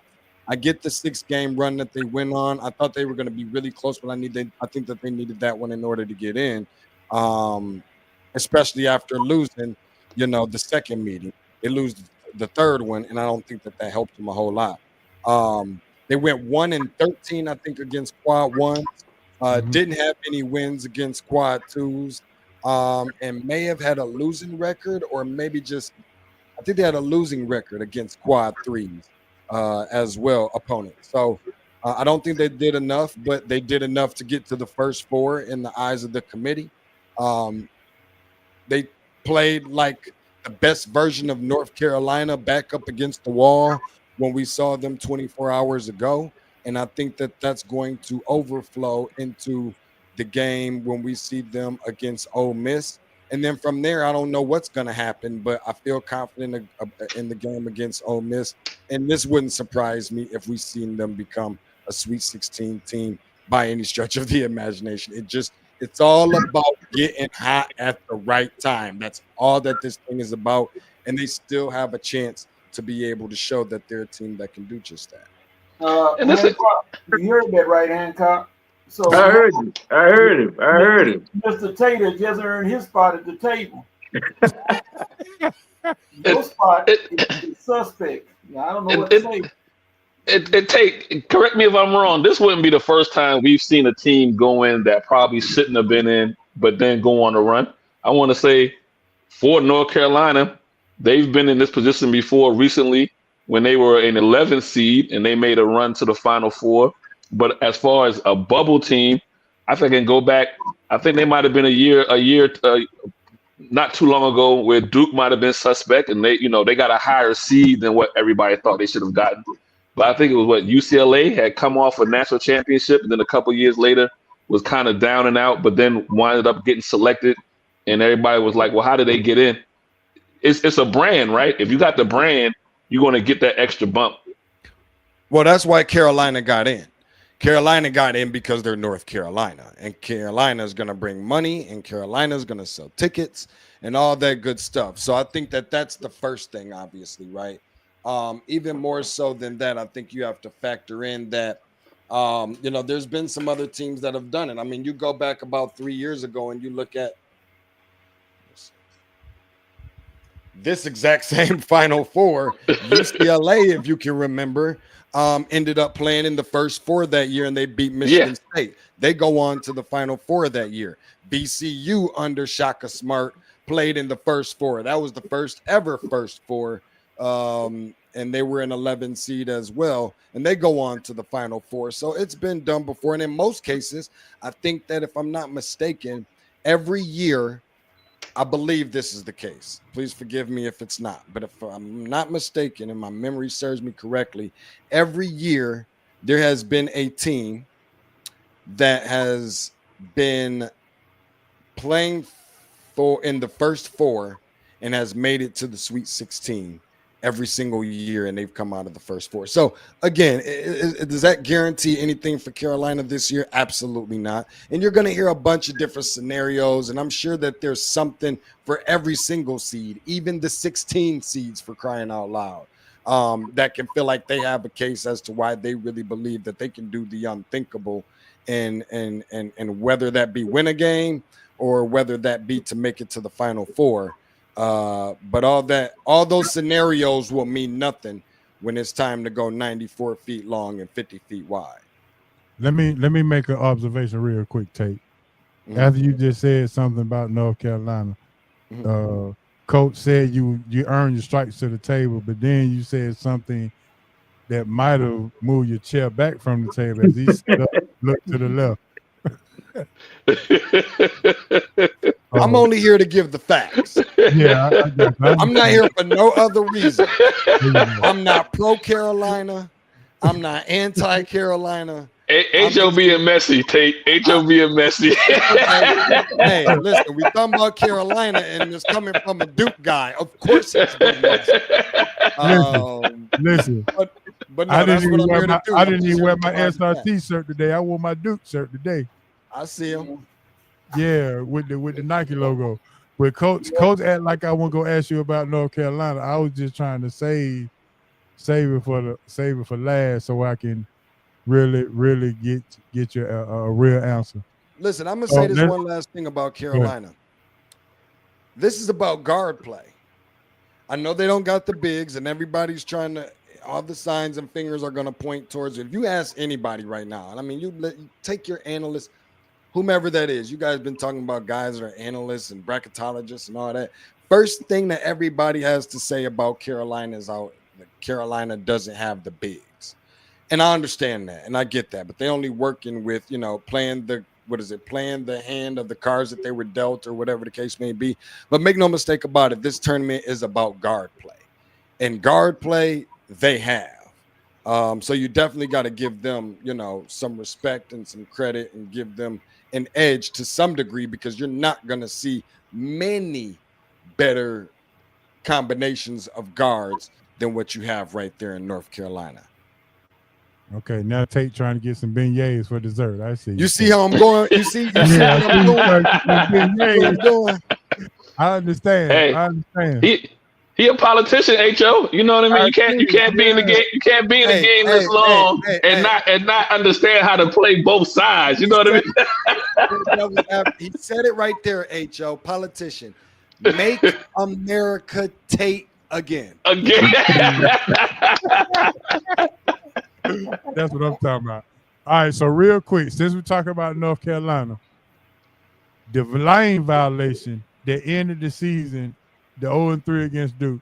Your thoughts on that, and have you ever seen it as long as you've been covering basketball? I'm sure I've seen it. I can't go and pinpoint exactly a game, but I can't tell you that I've seen a lane violation. Um, I can't tell you I've seen a lane violation in a game that big and important either, or in a rivalry that big. Now that part I can guarantee you because that's the biggest rivalry in the sport. But no, I don't think I have. I'm sure that somewhere along, and I've seen some, and then maybe not lane violation. I've seen some really interesting stuff take place that have killed a team from being able to win the game. I've seen lane violations. I've seen guys not know how much time was left on the clock. I've seen guys try and call a timeout, wink, wink, when they don't have any more timeouts left. Just a little dig at my Ann Arbor people up there, but I've seen.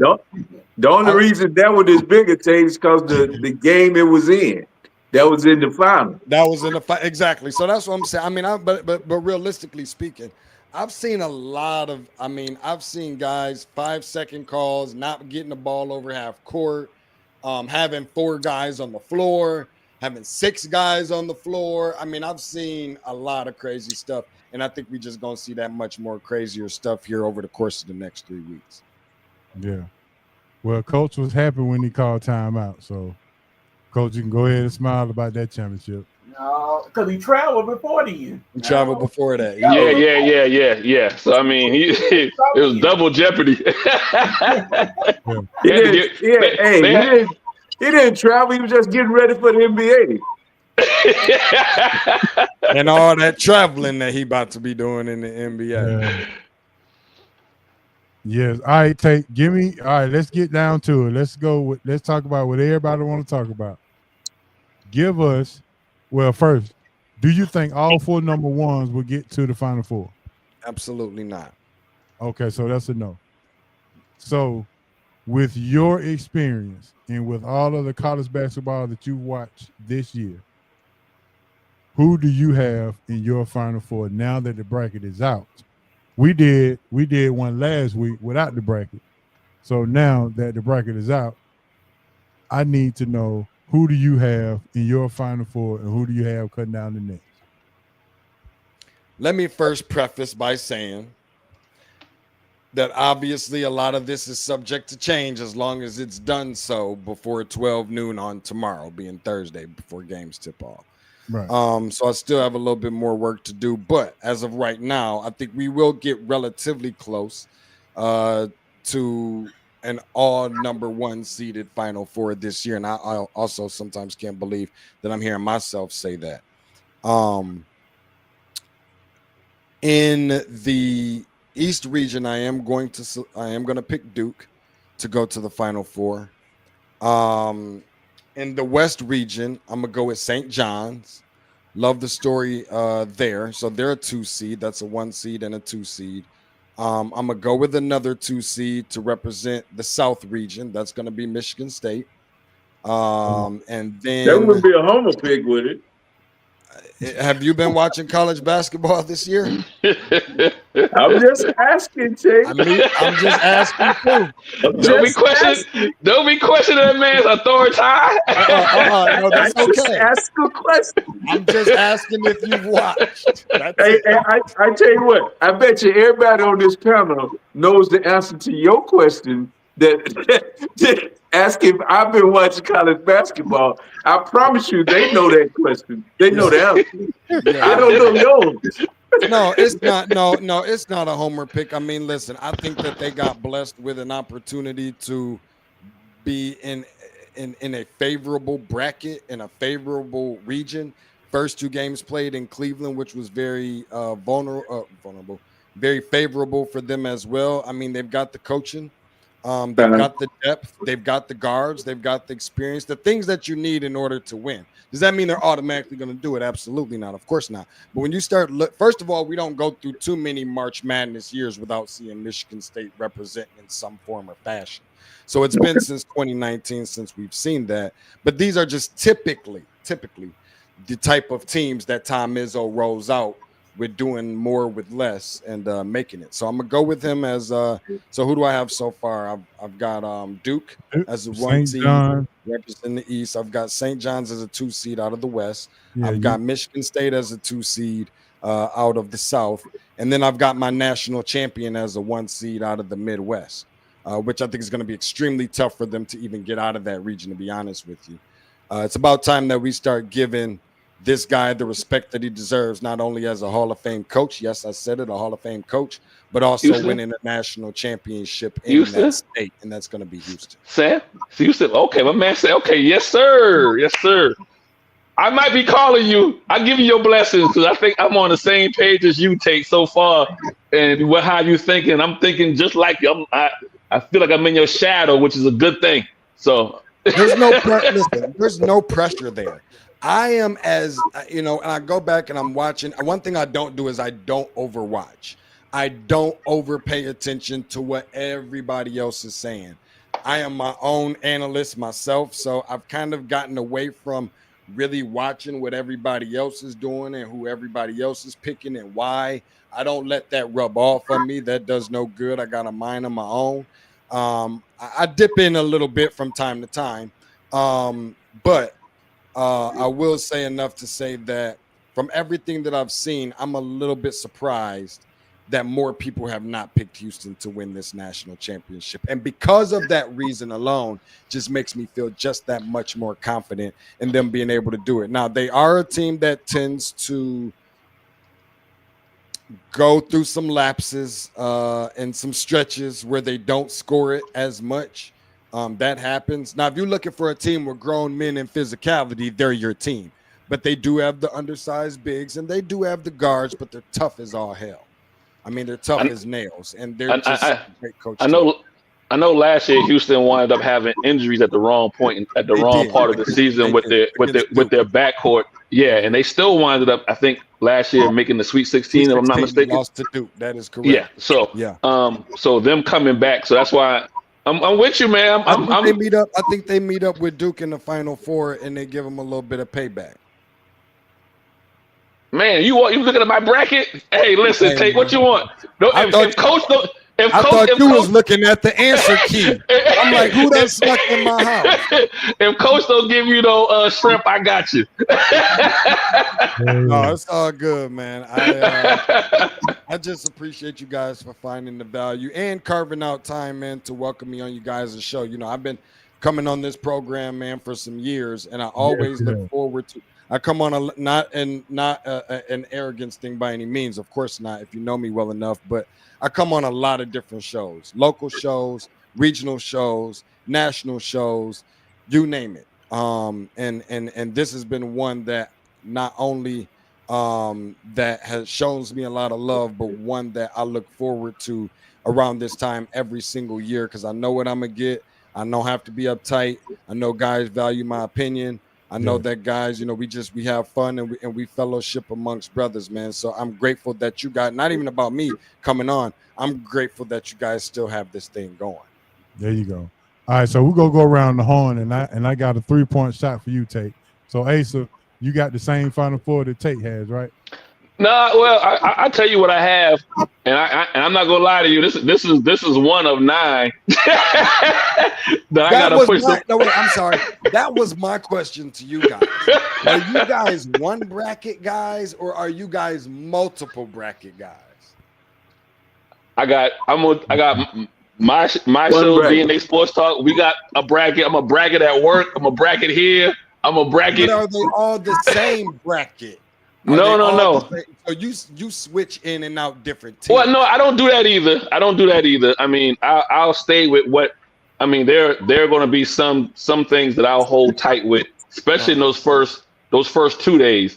I'll start maybe switching around when I get to the Sweet 16 and the Elite 8 and so forth. You start switching things around after you find out who won. Okay, go ahead. No. I'm listening, brother. I'm listening, brother. Give me your bracket that you go win the most money with. How about that? Oh, I ain't got that yet, but I tell you what I'm playing with. What I'm playing around with right now. I'm on Tate's side. I think this year might be a strong where you get not so much all 4 number ones, but you'll see threes and twos in here. Unlike I don't know of a team in the lower brackets that's going to be able to make a run, but who knows? So right now, I'm playing around with this one bracket. I got Iowa State, I got St. John's, I got Duke, I got Houston. Okay. Coach, who you got? Now that the bracket's out. Florida, Houston, Duke, and something deep inside of me want to give, because I'm trying to pump him up because I like him. I want to see him succeed. Memphis, but they stopped shooting out. Well, not if you're going with Florida. Florida gonna knock Memphis out. Yeah, Sweet that's the 16. same bracket. That's the same time. I know something wanted me to go with Memphis, but Coach got a different bracket, man. I'm gonna say He created his own team. He swapped out. no, for real. I just picked Memphis because I want Memphis to win. I know Florida in that bracket, but I want Memphis to win, but I don't think they can. So I'm going to go Florida, Auburn, Duke, and Houston. I don't know if there's a such thing if people still use this. Y'all remember whiteout where you used to be able to white out? Yeah, I heard. He said, I don't like them right there. I'm going to put them in a different region. All right, Han, what you got, bro? Hey, man, I got it as chalk. I'm going to be honest with you. I got Auburn, Florida, Duke, and Houston. And the only reason, my one caveat is I just want to see how healthy Cooper is. If he is healthy enough, I got them in Auburn in the final. But the thing about it is, like I said, they're going to need him at more than 85%. He's got to be healthy. I wouldn't play him in the first round, maybe not even the second, but I definitely wouldn't play him in the first round game. Huge mistake. What's that? Huge mistake not playing him in the first round. I wouldn't play him in the first round. I'll make sure he's healthy. Mistake. I think he get by. Not playing him, big mistake. He gone. Well, man, you gonna be disappointed. Shai already said he full steam ahead. It don't make sense to me. I want to make sure that he's healthy. If they lost and he never wore a Duke jersey again because they lost in the first round, I had to wear it. But I definitely have with that. I wouldn't let him play. What I have with that is the moment that you don't play him in that first game. I'm okay with restricting his minutes. The moment that you don't play him in that 16 game, they turn around, God forbid. It can be in the second round against Baylor or Mississippi State. It could be in the Sweet 16. At any moment that Duke loses that game, the very first thing all the signs and fingers is going to point to is Cooper Flagg not playing in that very first game. I don't love it. I think you playing with. I wouldn't care, Tate. I know, and I understand, but you wouldn't. I'm just saying from a standpoint of you playing with fire when you don't have to. Limit the minutes. I'm good with that, but I really feel like for the way that their roster is constructed and primarily relying on contributing players being freshmen, I think you playing with fire even against a 16 seed. Yeah, you got American or who is MSUM? I don't even know who the hell that is. Who was UMBC? MSM? MSM. Who is MSM? Hey, who was UMBC? Well, they'd have to beat me. I'm just gonna be honest. Who was American and them would have to beat me. They would. I got you. They would have to beat me. I think they're I watched them play. They coach well enough. They play cohesive enough. I watched them play the other night. If they are the number one seed for a reason. I know Cooper Flagg is far and away, to me, the number one player in America. I've seen all them old folks at Auburn. I've seen all this other stuff. Cooper Flagg, the best player in the nation. It is what it is. They can go with that. I don't know what D. Will was talking about. I love D. Will with all my heart. But when he tell me that kid overrated and he ain't that, I don't, maybe they playing with a square basketball somewhere. I don't know. This kid is legit. You know the way you like fire roasted shrimp. Oops, my bad. I didn't mean to say that. I'm just saying. I still think with what I've seen with Duke, with the players they got that accountant out there that can shoot. That I don't even look like a basketball player. I don't know. Con, he looked like somebody's accountant. Looked like he did taxes this week. But he can straight out shoot it. And I just think they got the big, tall African kid in the middle. I watched them play. They got good guard play out of Sion, whatever his name is. James. Mm-hmm. Yeah, James, I like him. Proctor to me. You've been watching your college basketball. You made it seem like you don't be paying attention. That's how he gets you at the pool. That's how he gets you at the pool table, Tate. That's how he gets you at the pool table. I know he is sharp. I know he is. I ain't been Proctor, in here. They got to get something out of Proctor, though, to get through. I think that they got to get something out of him. And to me, he's not as consistent as I think they need him to be. So, but he has to come out and play, and I'd have to rely on him in this game because I know I've seen him step up. And I just had to look, man, I got to get it out you tonight. But I want Cooper to get one more. He'd get, 3 or 4 more days rest if he doesn't play in that first round? No, there's only 1 day in between games. No, I mean, I'm saying total days from when he got hurt. Are we looking at a week now? He got hurt, what? About a week and a half ago? Yeah, so we're looking at almost right at 2 weeks. He had full 2 weeks to rest, right, to get the ankle ready. Pretty close to it. I don't think we're at a full 2, but yeah, we're pretty close, anywhere between 10 and 12 days. Yeah, and believe me, I understand what you're saying about them coming back, even if they get past first round, you bring them in or whatever. I just think that you played the whole year, and you got a taste to play without him already. See, that's the key, that they're not going into the tournament and this being the first time that they take the court without it. They've already had that. So I don't think the shock would be there. So I would just not play him, make sure he gets enough rest. And if we can't beat the male American and MSM, so be it, man. But you should be able to get by them. All right, here go my final four. I got Florida, Michigan State, Duke, and who else did I have on this thing?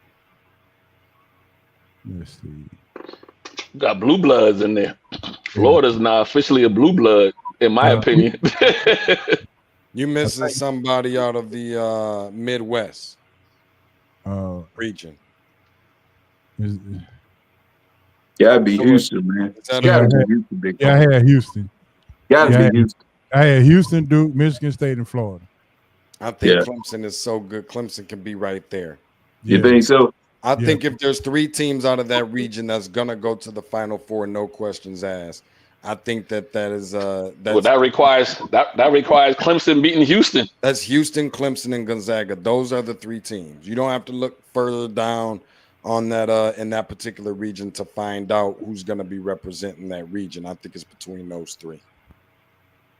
All right, real quick. So you got Houston cutting down the nets, right? Absolutely. And what about you, Ace? Who you got cutting down? Oh yeah. If people don't know, Houston is my second home. So yeah, I'm going with Houston. I got people I got to answer to. All right, I'm going with the Cougs. Houston. Yep. Yeah, I got Auburn winning it, but it depends on Cooper Flagg. If I see that he's healthy, I could hedge that bet. Now my dark horse is St. John's. I like the way they play. I'm gonna be honest with them.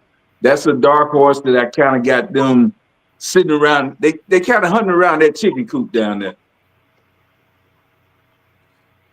I got Florida and Duke in the championship game, and I just hadn't had the guts to pull off who's gonna win it all yet. So I'm gonna pray about that one. But Tate, you got a question in the chat? Nah, I think that's where we are. I mean, I don't know how many years we have to go. I mean, Gonzaga's really got to be that team for me, if I'm just being really honest. I mean, they don't look like the same Gonzaga, but it is in these exact moments of which it's when all the spotlight isn't on Gonzaga that I think that they can go. Or was he talking more so mid-major? I mean, that's a mid-major conference, but not a mid-major program. Are we talking mid-major program, or are we just talking? Because I mean, they're an 8 seed. That's about as sleepy as a sleeper, a sofa sleeper, as it could possibly even get. To be honest with you, but I think that it's them. Like I said, I mean the 3 mid-majors that stuck out to me like a sore thumb was the Grand Canyon, the UC San Diego, and the let me see, Grand Canyon, UC San Diego, and McNeese State. I think that those were the 3 mid majors that I felt the most confident. There you go. Wilmington, I think, could be in that conversation. Yeah.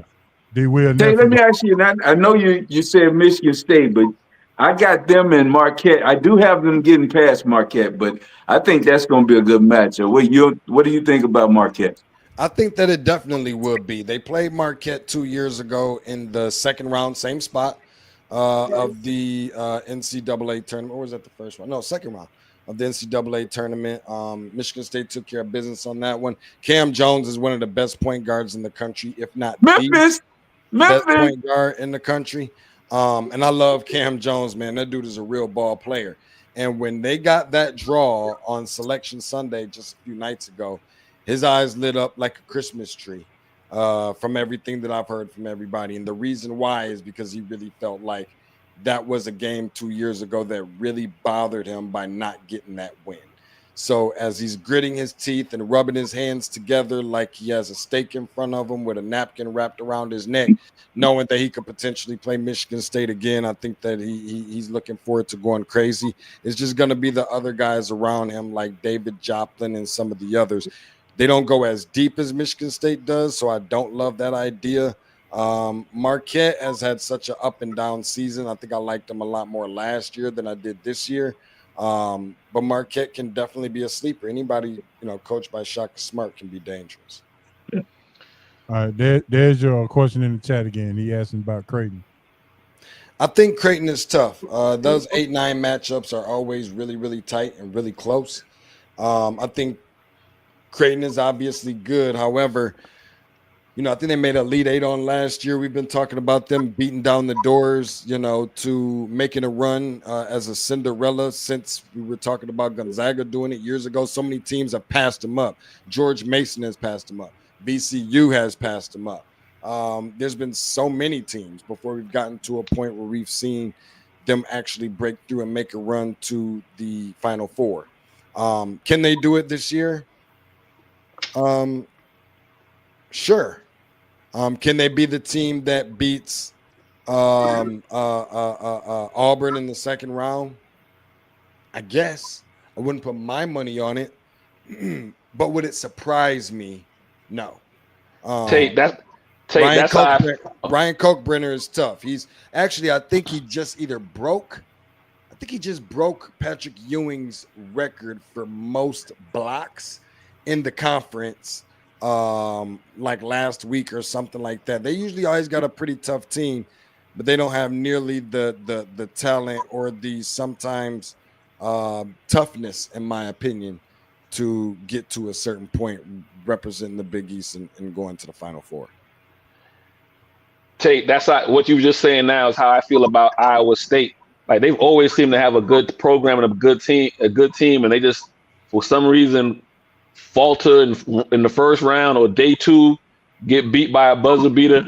But I got them kind of making some noise as I got them on this particular bracket in the Final Four and getting through Auburn. But I do got one personal game that I want to see happen.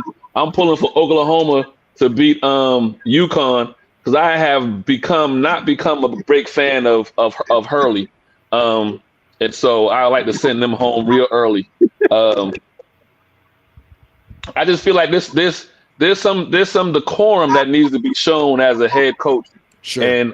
And I feel like he's just, these last couple of years, he's turned into a mini Bob Knight to me. And so I was happy when Creighton beat them in the Big East tournament, and I hope Oklahoma send them home early. I think that's something that can happen. You're not by yourself on some of the things, some of the sentiments in which you're alluding to about Danny Hurley. But one thing about Danny Hurley that I can say to give him some credit to is as of the last, 700 and something days, He's been at the top of the mountain. Oh, by all means, like I said, No question. I'm not Don't diminishing. love him necessarily, and I get it too. I mean, I'm not in love with some of that stuff either. Some of it I am, much of it I'm not. But as far as being a coach, I think that it's pretty clear as to what he is as far Oh as yeah, being a coach. But no, UConn has been rolling. This is clearly not the same UConn teams as he's had over the last couple of years. But Oklahoma has a really, really good freshman there as well. Jeremiah Fears, that's a name to remember. When you're looking at this NCAA tournament, you're looking at first round, and you want to see guys that can play. And then they go off to the NBA and they end up getting drafted a lot higher than most people think that they should, would, or could. And then they say this guy came from Oklahoma. And it's like, really? I wouldn't have never noticed. Wait, they made the NCAA tournament? How did I miss this guy? Don't let that be you. Watch this UConn against Oklahoma team and pay very close attention to the freshman from Oklahoma. Or is he a sophomore? Jeremiah Fears. All right, so I was gonna ask you, Tate, give me a sleeper player to watch in this tournament. This is the tournament that seems that there's one or two players that always stands out or have their best moments in the tournament. Do you have one or two players that we need to look out for, other than the guy from Oklahoma? Other than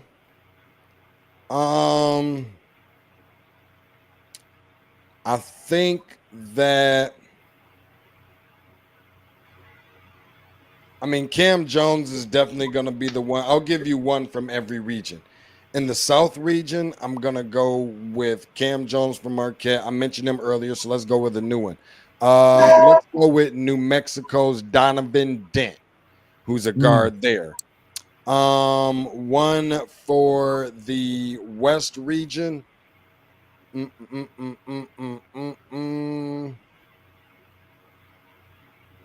I'll give you two. One of them from right here locally around the Atlanta area, Davon Smith at St. John's. I think he's definitely one. And then there is another in that region from Grand Canyon whose name is Tyon Grant Foster. So I'll go with that for that region. Let me see if I can find one in the East region. A combination of two guys that are playing in the 8 and 9. VJ Edgecombe from Baylor, who's expected to be a top 5 lock for top 10 lottery pick for June's draft. He's a freshman. And for Mississippi State, they got a really tough guard, goes by the name of Josh Hubbard, who's a sophomore. Yeah. Midwest region, I think from Gonzaga, I think arguably the best point guard in the country there is probably Ryan Nimhard. I think you got to go with him out of that region. Asa Newell, by the way, they'll be playing Georgia. So Georgia, I'm gonna go with Newell on that one. I think that those are some guys you want to keep your eyes and your ears open for, that most people may or may not know who they are, but you'll know who they are by the time that their game wraps up in the first round for sure. Look at Asa. He's smiling when his name came. Same name. Hey, listen, man. Hey, got to support the. There ain't too many of us running around, so he gets some coins. I get some coins. There you go, little token. Go ahead, Joe. Hold on, real. I just got a text, Tate, and this is a compliment to you. I promise you, it's a compliment. I already know where this is going. I got a text that said, "Now, oh, your boy on your show just showing out now, huh?" I said, "Give me 2 sleepers," and he said, "I will give you 1. I'll give you 8." And I got a text that said, "Oh, your boy just showing out now, huh?" I said, "Hey man, I'm for the people, man. Make America Tate again, man. Make America Tate. I'm for the people, man." Tate, you didn't mention a guy from Maryland, Derek Queen. How about him? Love Derek Queen. I interviewed Derek Queen some years back when he was you look at this freshman class, when he was a rising freshman, sophomore, somewhere up in that range as in high school. He was the number 1 overall player in this class, and if you ever watch him play, you can see why.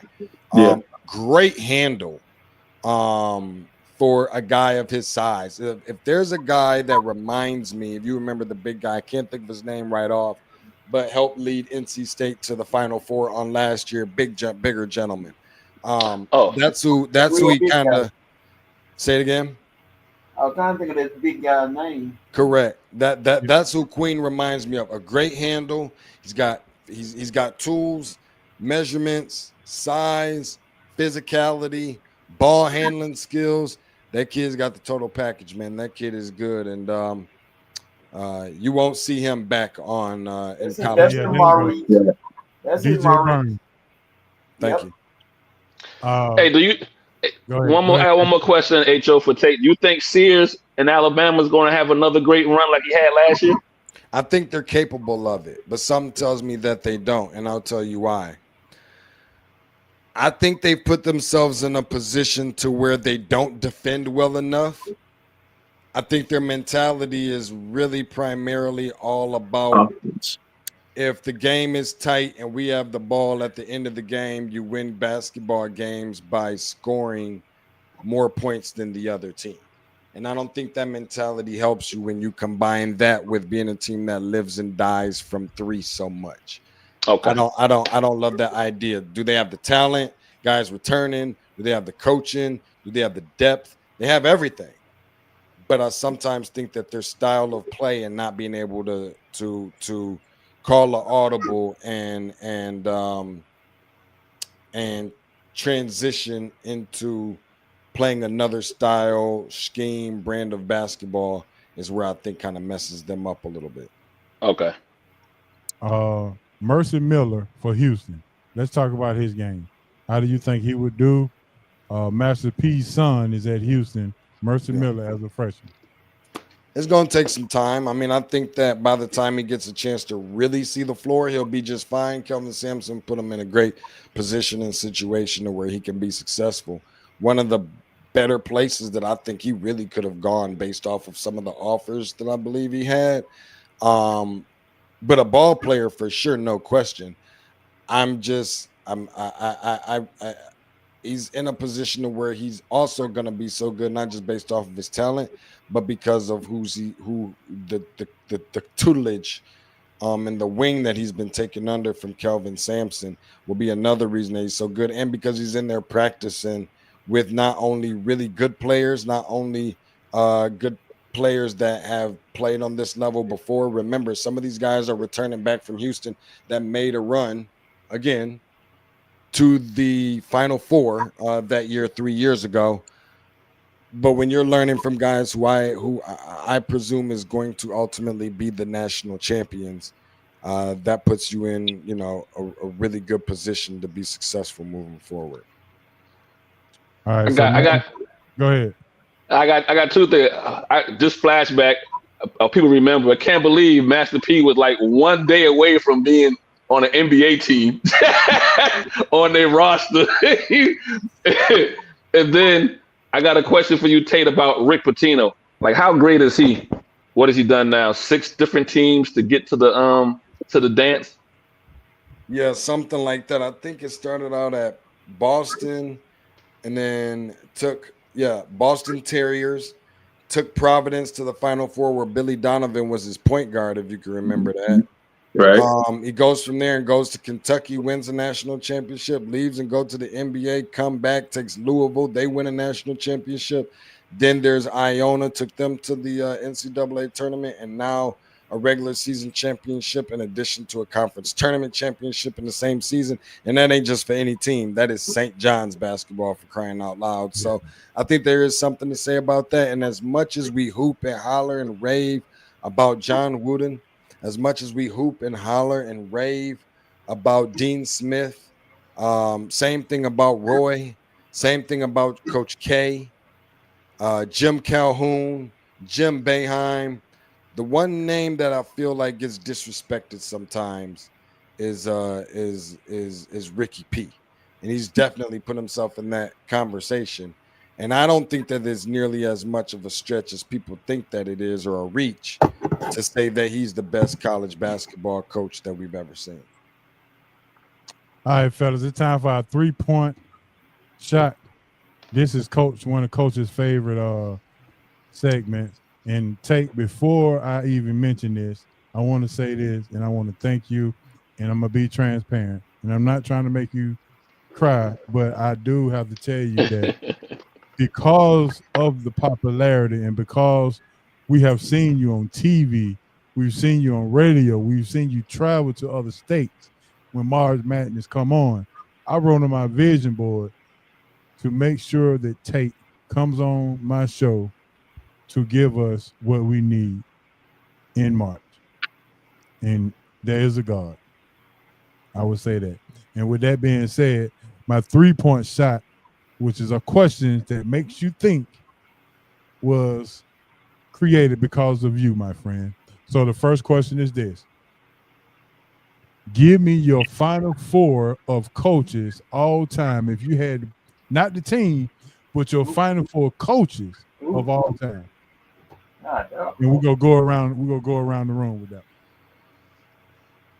They can be coaching or they can be retired, but that you've seen, give me your final 4 coaches of all time that you would choose to be in the final 4. Coach K, Rick Pitino, Jim Calhoun,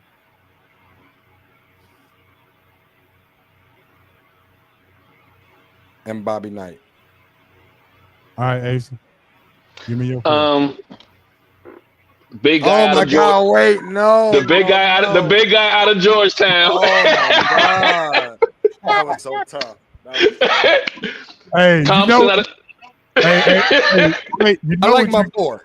I like my 4 though. You know what you get when you come on the show, so don't be surprised. All right, so go ahead, Ace. You got John Thompson, Boeheim, Dean Smith, and then my 4th one going to probably surprise you. I'm going to go with one of the young. He coached Florida to back-to-back. Billy Donovan. Billy Donovan. All right, Coach. Calipari, Dean Smith, Bobby Knight, and I have no idea how y'all forgot this one. John Wooden. I ain't see John Wooden. You might have, but I ain't seen him. You gotta have seen John Wooden coach. Okay, well, I'm not gonna say anything about my age. Hancock. Don't put your head down, Hank. Yeah, I saw him. I caught him at the end. I forgot. All right, man. All right, go ahead, man. It's on you. Yeah, I'm going Big John, man, for those Big East teams back in the day, man. I'm going Big John Thompson. Coach K is an obvious choice. Duke, what he's done, what he did over years. Dean Smith at Carolina, I'm going with him. And then this dude here, man, was my coach because I was a Louisville fan back in the day when it wasn't popular to be in Memphis. Denny Crum, baby. Oh, that's what I'm talking about. Yeah, that's a good one. Boy, look at him. Oh, all right. So I'm going Izzo, K, Dean, Thompson, Big John. Izzo. Yeah. So do another one, Tate. You good? No, I'm good. It was tough leaving Big John out of there. I mean, that was really. I mean, before Ace even said anything, I'm like, oh my God! Not only are you gonna kill yourself, but you're gonna get killed by all our people. But no, I still no. I still like my forward, man. I think that's Okay. a really. I got your back, Tate. I'll be the VP for making Tate great, Hey, man. Tate great Hey, again. I'm yeah, the and then VP. you pair it with that. That probably doesn't help. But, that's my light skin side. That's my other side. You ever had Arnold Palmer? That's my other side. Yes, sir. So if you think that was hard, this gonna be even harder. Your all-time starting five that you've seen. Oh, Not on the same team though. On the same team. Your all-time starting five that's on the same team. same team? What do you mean same team? Like They played in the same team, same. The best starting five that I've ever seen in my the life. best starting five that you've ever seen in college basketball. Oh, okay. Oh, that's easily Grandmama, Plastic Man. I'm going UNL. I'm going with the Rebels on that. All right, but you got to name them all. You can't just say the team. You got to name them all. You got to know them all. So I know you got Larry Johnson, Stacey Augman, Greg Anthony, Anderson Greg. Hunt. Who am I missing? I would say George Shackles, Elmo Spencer. That's who the. I'm not sure that was the fifth. You got to tell me though. So you have to know. So I know you ain't going. Fab Five. So that's out. No, Yeah, I think the UNLV 5. Yeah, I think it was. There we go. I thought it was Ackles, George Ackles. Okay. Yeah. Okay. I think that's the best college basketball team ever assembled, to be honest with you. Okay. Well, that's a good one. All right, Asa. Well, hold on. Was that too hard? Or that was No. I'm gonna go with my favorite team growing up watching as far as my best team. It was that Orangeman. You had Derek Coleman, Billy Owens, Ronnie Cycli, Douglas, Sherman. And yeah. That was my, Yeah, you got to give me the fifth one though. I did. It was You gave me Coleman, Owens, Billy Owens, Cycli, Sherman. Damn, who's the other guard? I'm missing the guard. I know his name, but you got to tell me. Was it Gray Monroe? Was it Monroe? No. No. Man, I forget his name. Monroe played at Georgetown. Yeah. Thinking about Earl the Pearl, probably. No, I ain't going that far back. That's for Coach. Sherman. I know you said Sherman Douglas. Sherman Douglas, Cycli, Coleman, it was Owens. His name was Stevens. I can't remember his first name. Oh my goodness. Number 32 name was Stevens. That's a good call right there, though. I wouldn't have said that Syracuse team, but that's actually a good call. Can't think of the other guy. Coach, and they say stay within the millennium too.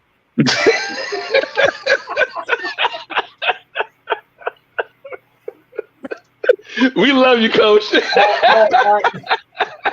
see. I'm not gonna say that H word. I ain't gonna say it. No.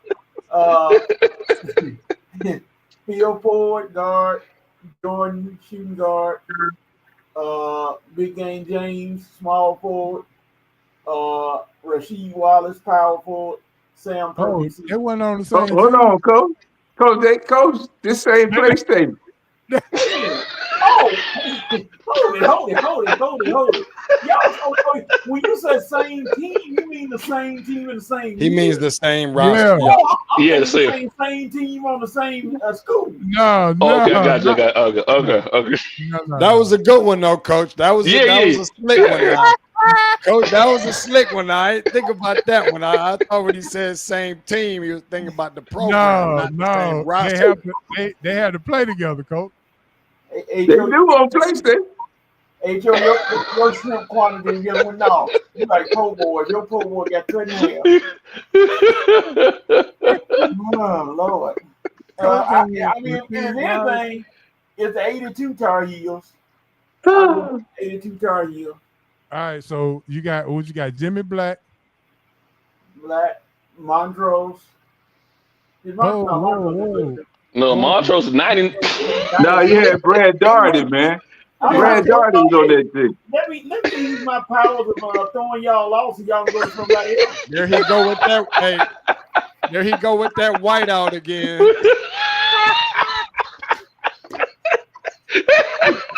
Go ahead, Montrose. You playing with Jimmy Black. That boy created his own roster and created his own rank. Yeah. Boy. All right, Coach. We're gonna come back to you. I'm all right with seafood. It's not my favorite thing. I'm not really, sometimes I feel like seafood is very much a cultural thing sometimes. I don't really come from an extremely cultured place where seafood you're a soul like food that. kind of guy. Huh? Yeah, All right, let's go, Han. What you got? Hey, man, I'm going with Georgetown team, man, 84. I'm going Ewan, Reggie Williams, Michael Jackson, Broadnax, Wingate. I don't know who I was the starting five, but that five. I know they was all on the same team. Allen Iverson.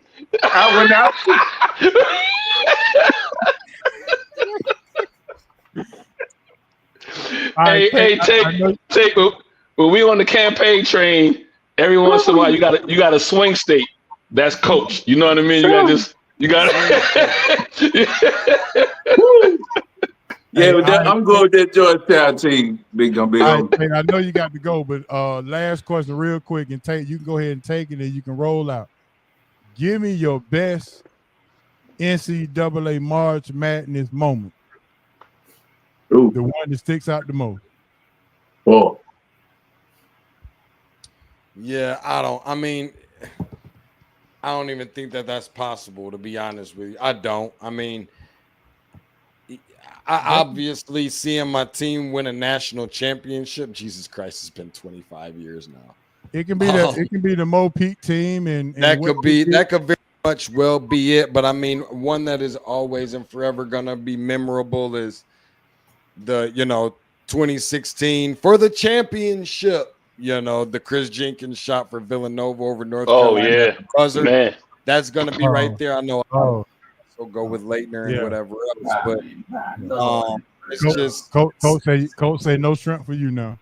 Yeah, that's that swing state, man. I told you, that swing state. You got to be careful. All right, go ahead and let everybody know where they can find you, man. We so appreciate you doing this thing for me. Oh, good. No worries, man. At Tate's Take Hoops, TATES TAKEHOOPS. We call it where basketball lives. Got some interesting stuff coming up for March Madness. Going to be at all these different, first, second round in Cleveland.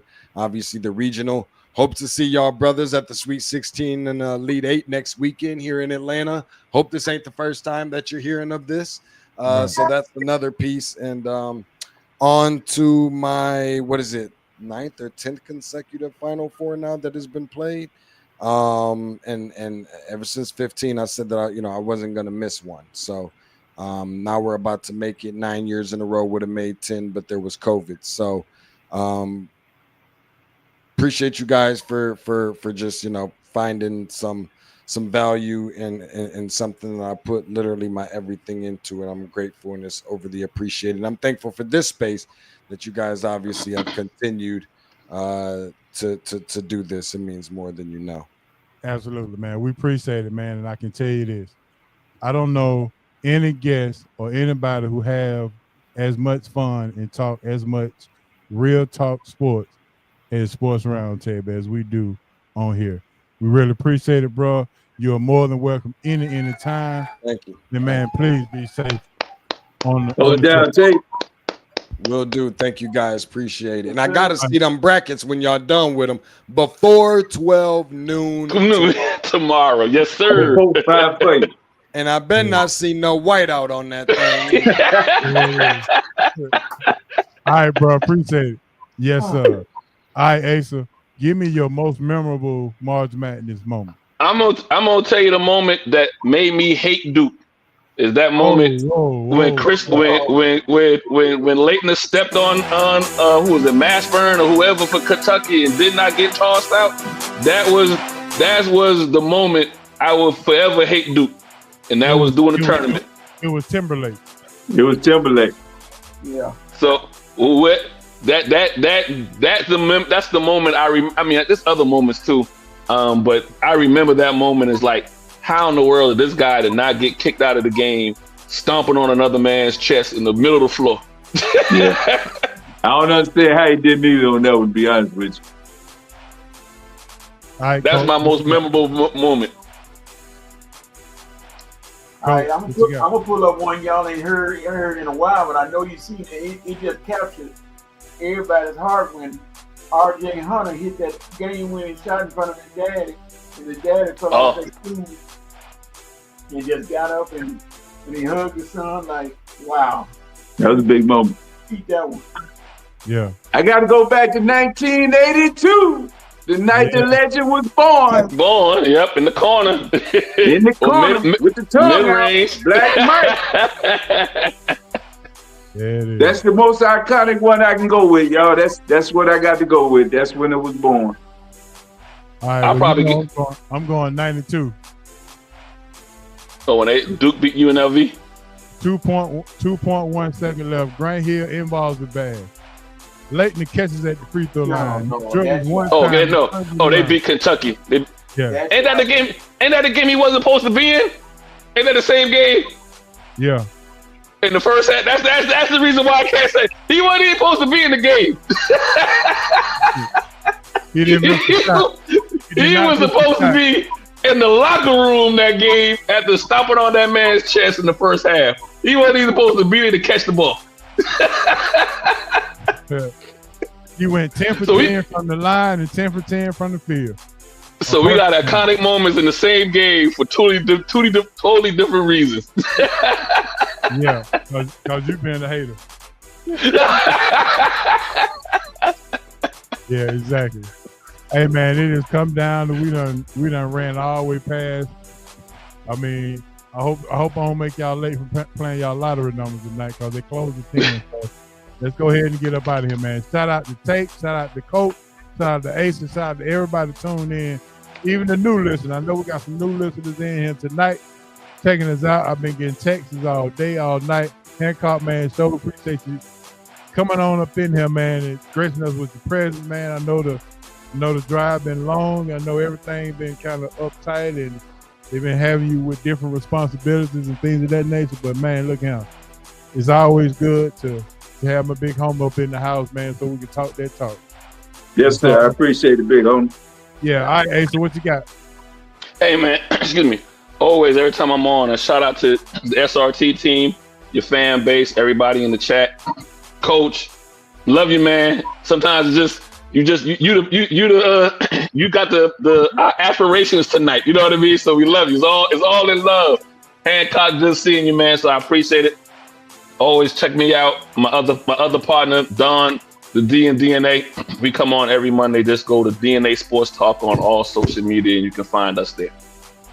Did Coach give y'all a hard time last night? I mean Monday night. No. Oh, he said he would go. He said he would go respect y'all. Nah, he was listening and respect. We ain't say nothing crazy. Matter of fact, what I said today about Pittsburgh, I said on that show too. So I know you're happy with me. You know what I mean? Yeah. All right, Coach, what you got?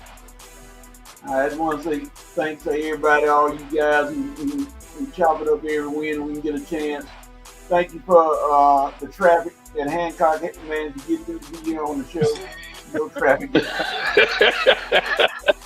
Thanks to my boys, Red Rail Coach, Red Rail Armani. The Red Rail Sports Show come on Saturday from 11 until we get tired.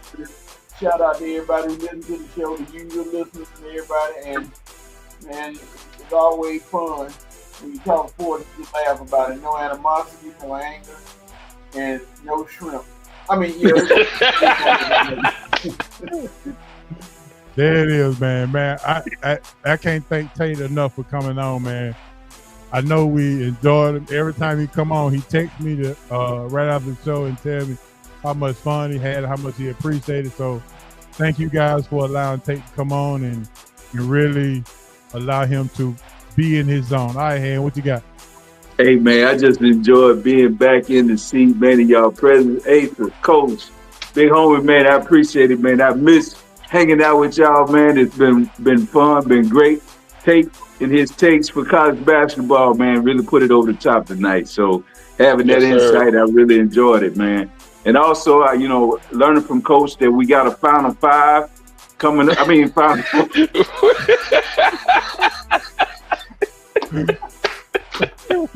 from 1929. We got the Final Five coming up this week. It's gonna be awesome. So anyway, man, all crap aside, Coach, I enjoyed it, man. It's a wonderful time coming on here talking sports with you, man. Yes, sir. Yes, sir. All right, man. With that being said, you already know, man. Thanks everybody for tuning in. Thanks all of the listeners, all the new people, man. Y'all make sure y'all check us out on YouTube at SRT Sports Talk Radio, and make sure you follow, subscribe on YouTube, man. Give us a holler. Make sure you go to the website, srtradio.com, and you get all the information you got. With that being said, for all y'all first timers and all y'all folks who didn't remember or don't remember, this is how we roll. All right, Han, let's go. Okay, I'm headed home, baby. It's your main man H.O. from Bankhead, R.I.P. Moms and Pops, and R.I.P. BC. And if you love the show, tell a friend. And if you didn't, don't tear them brackets up too early. They coming back. Peace. We out of here. Holla. All right.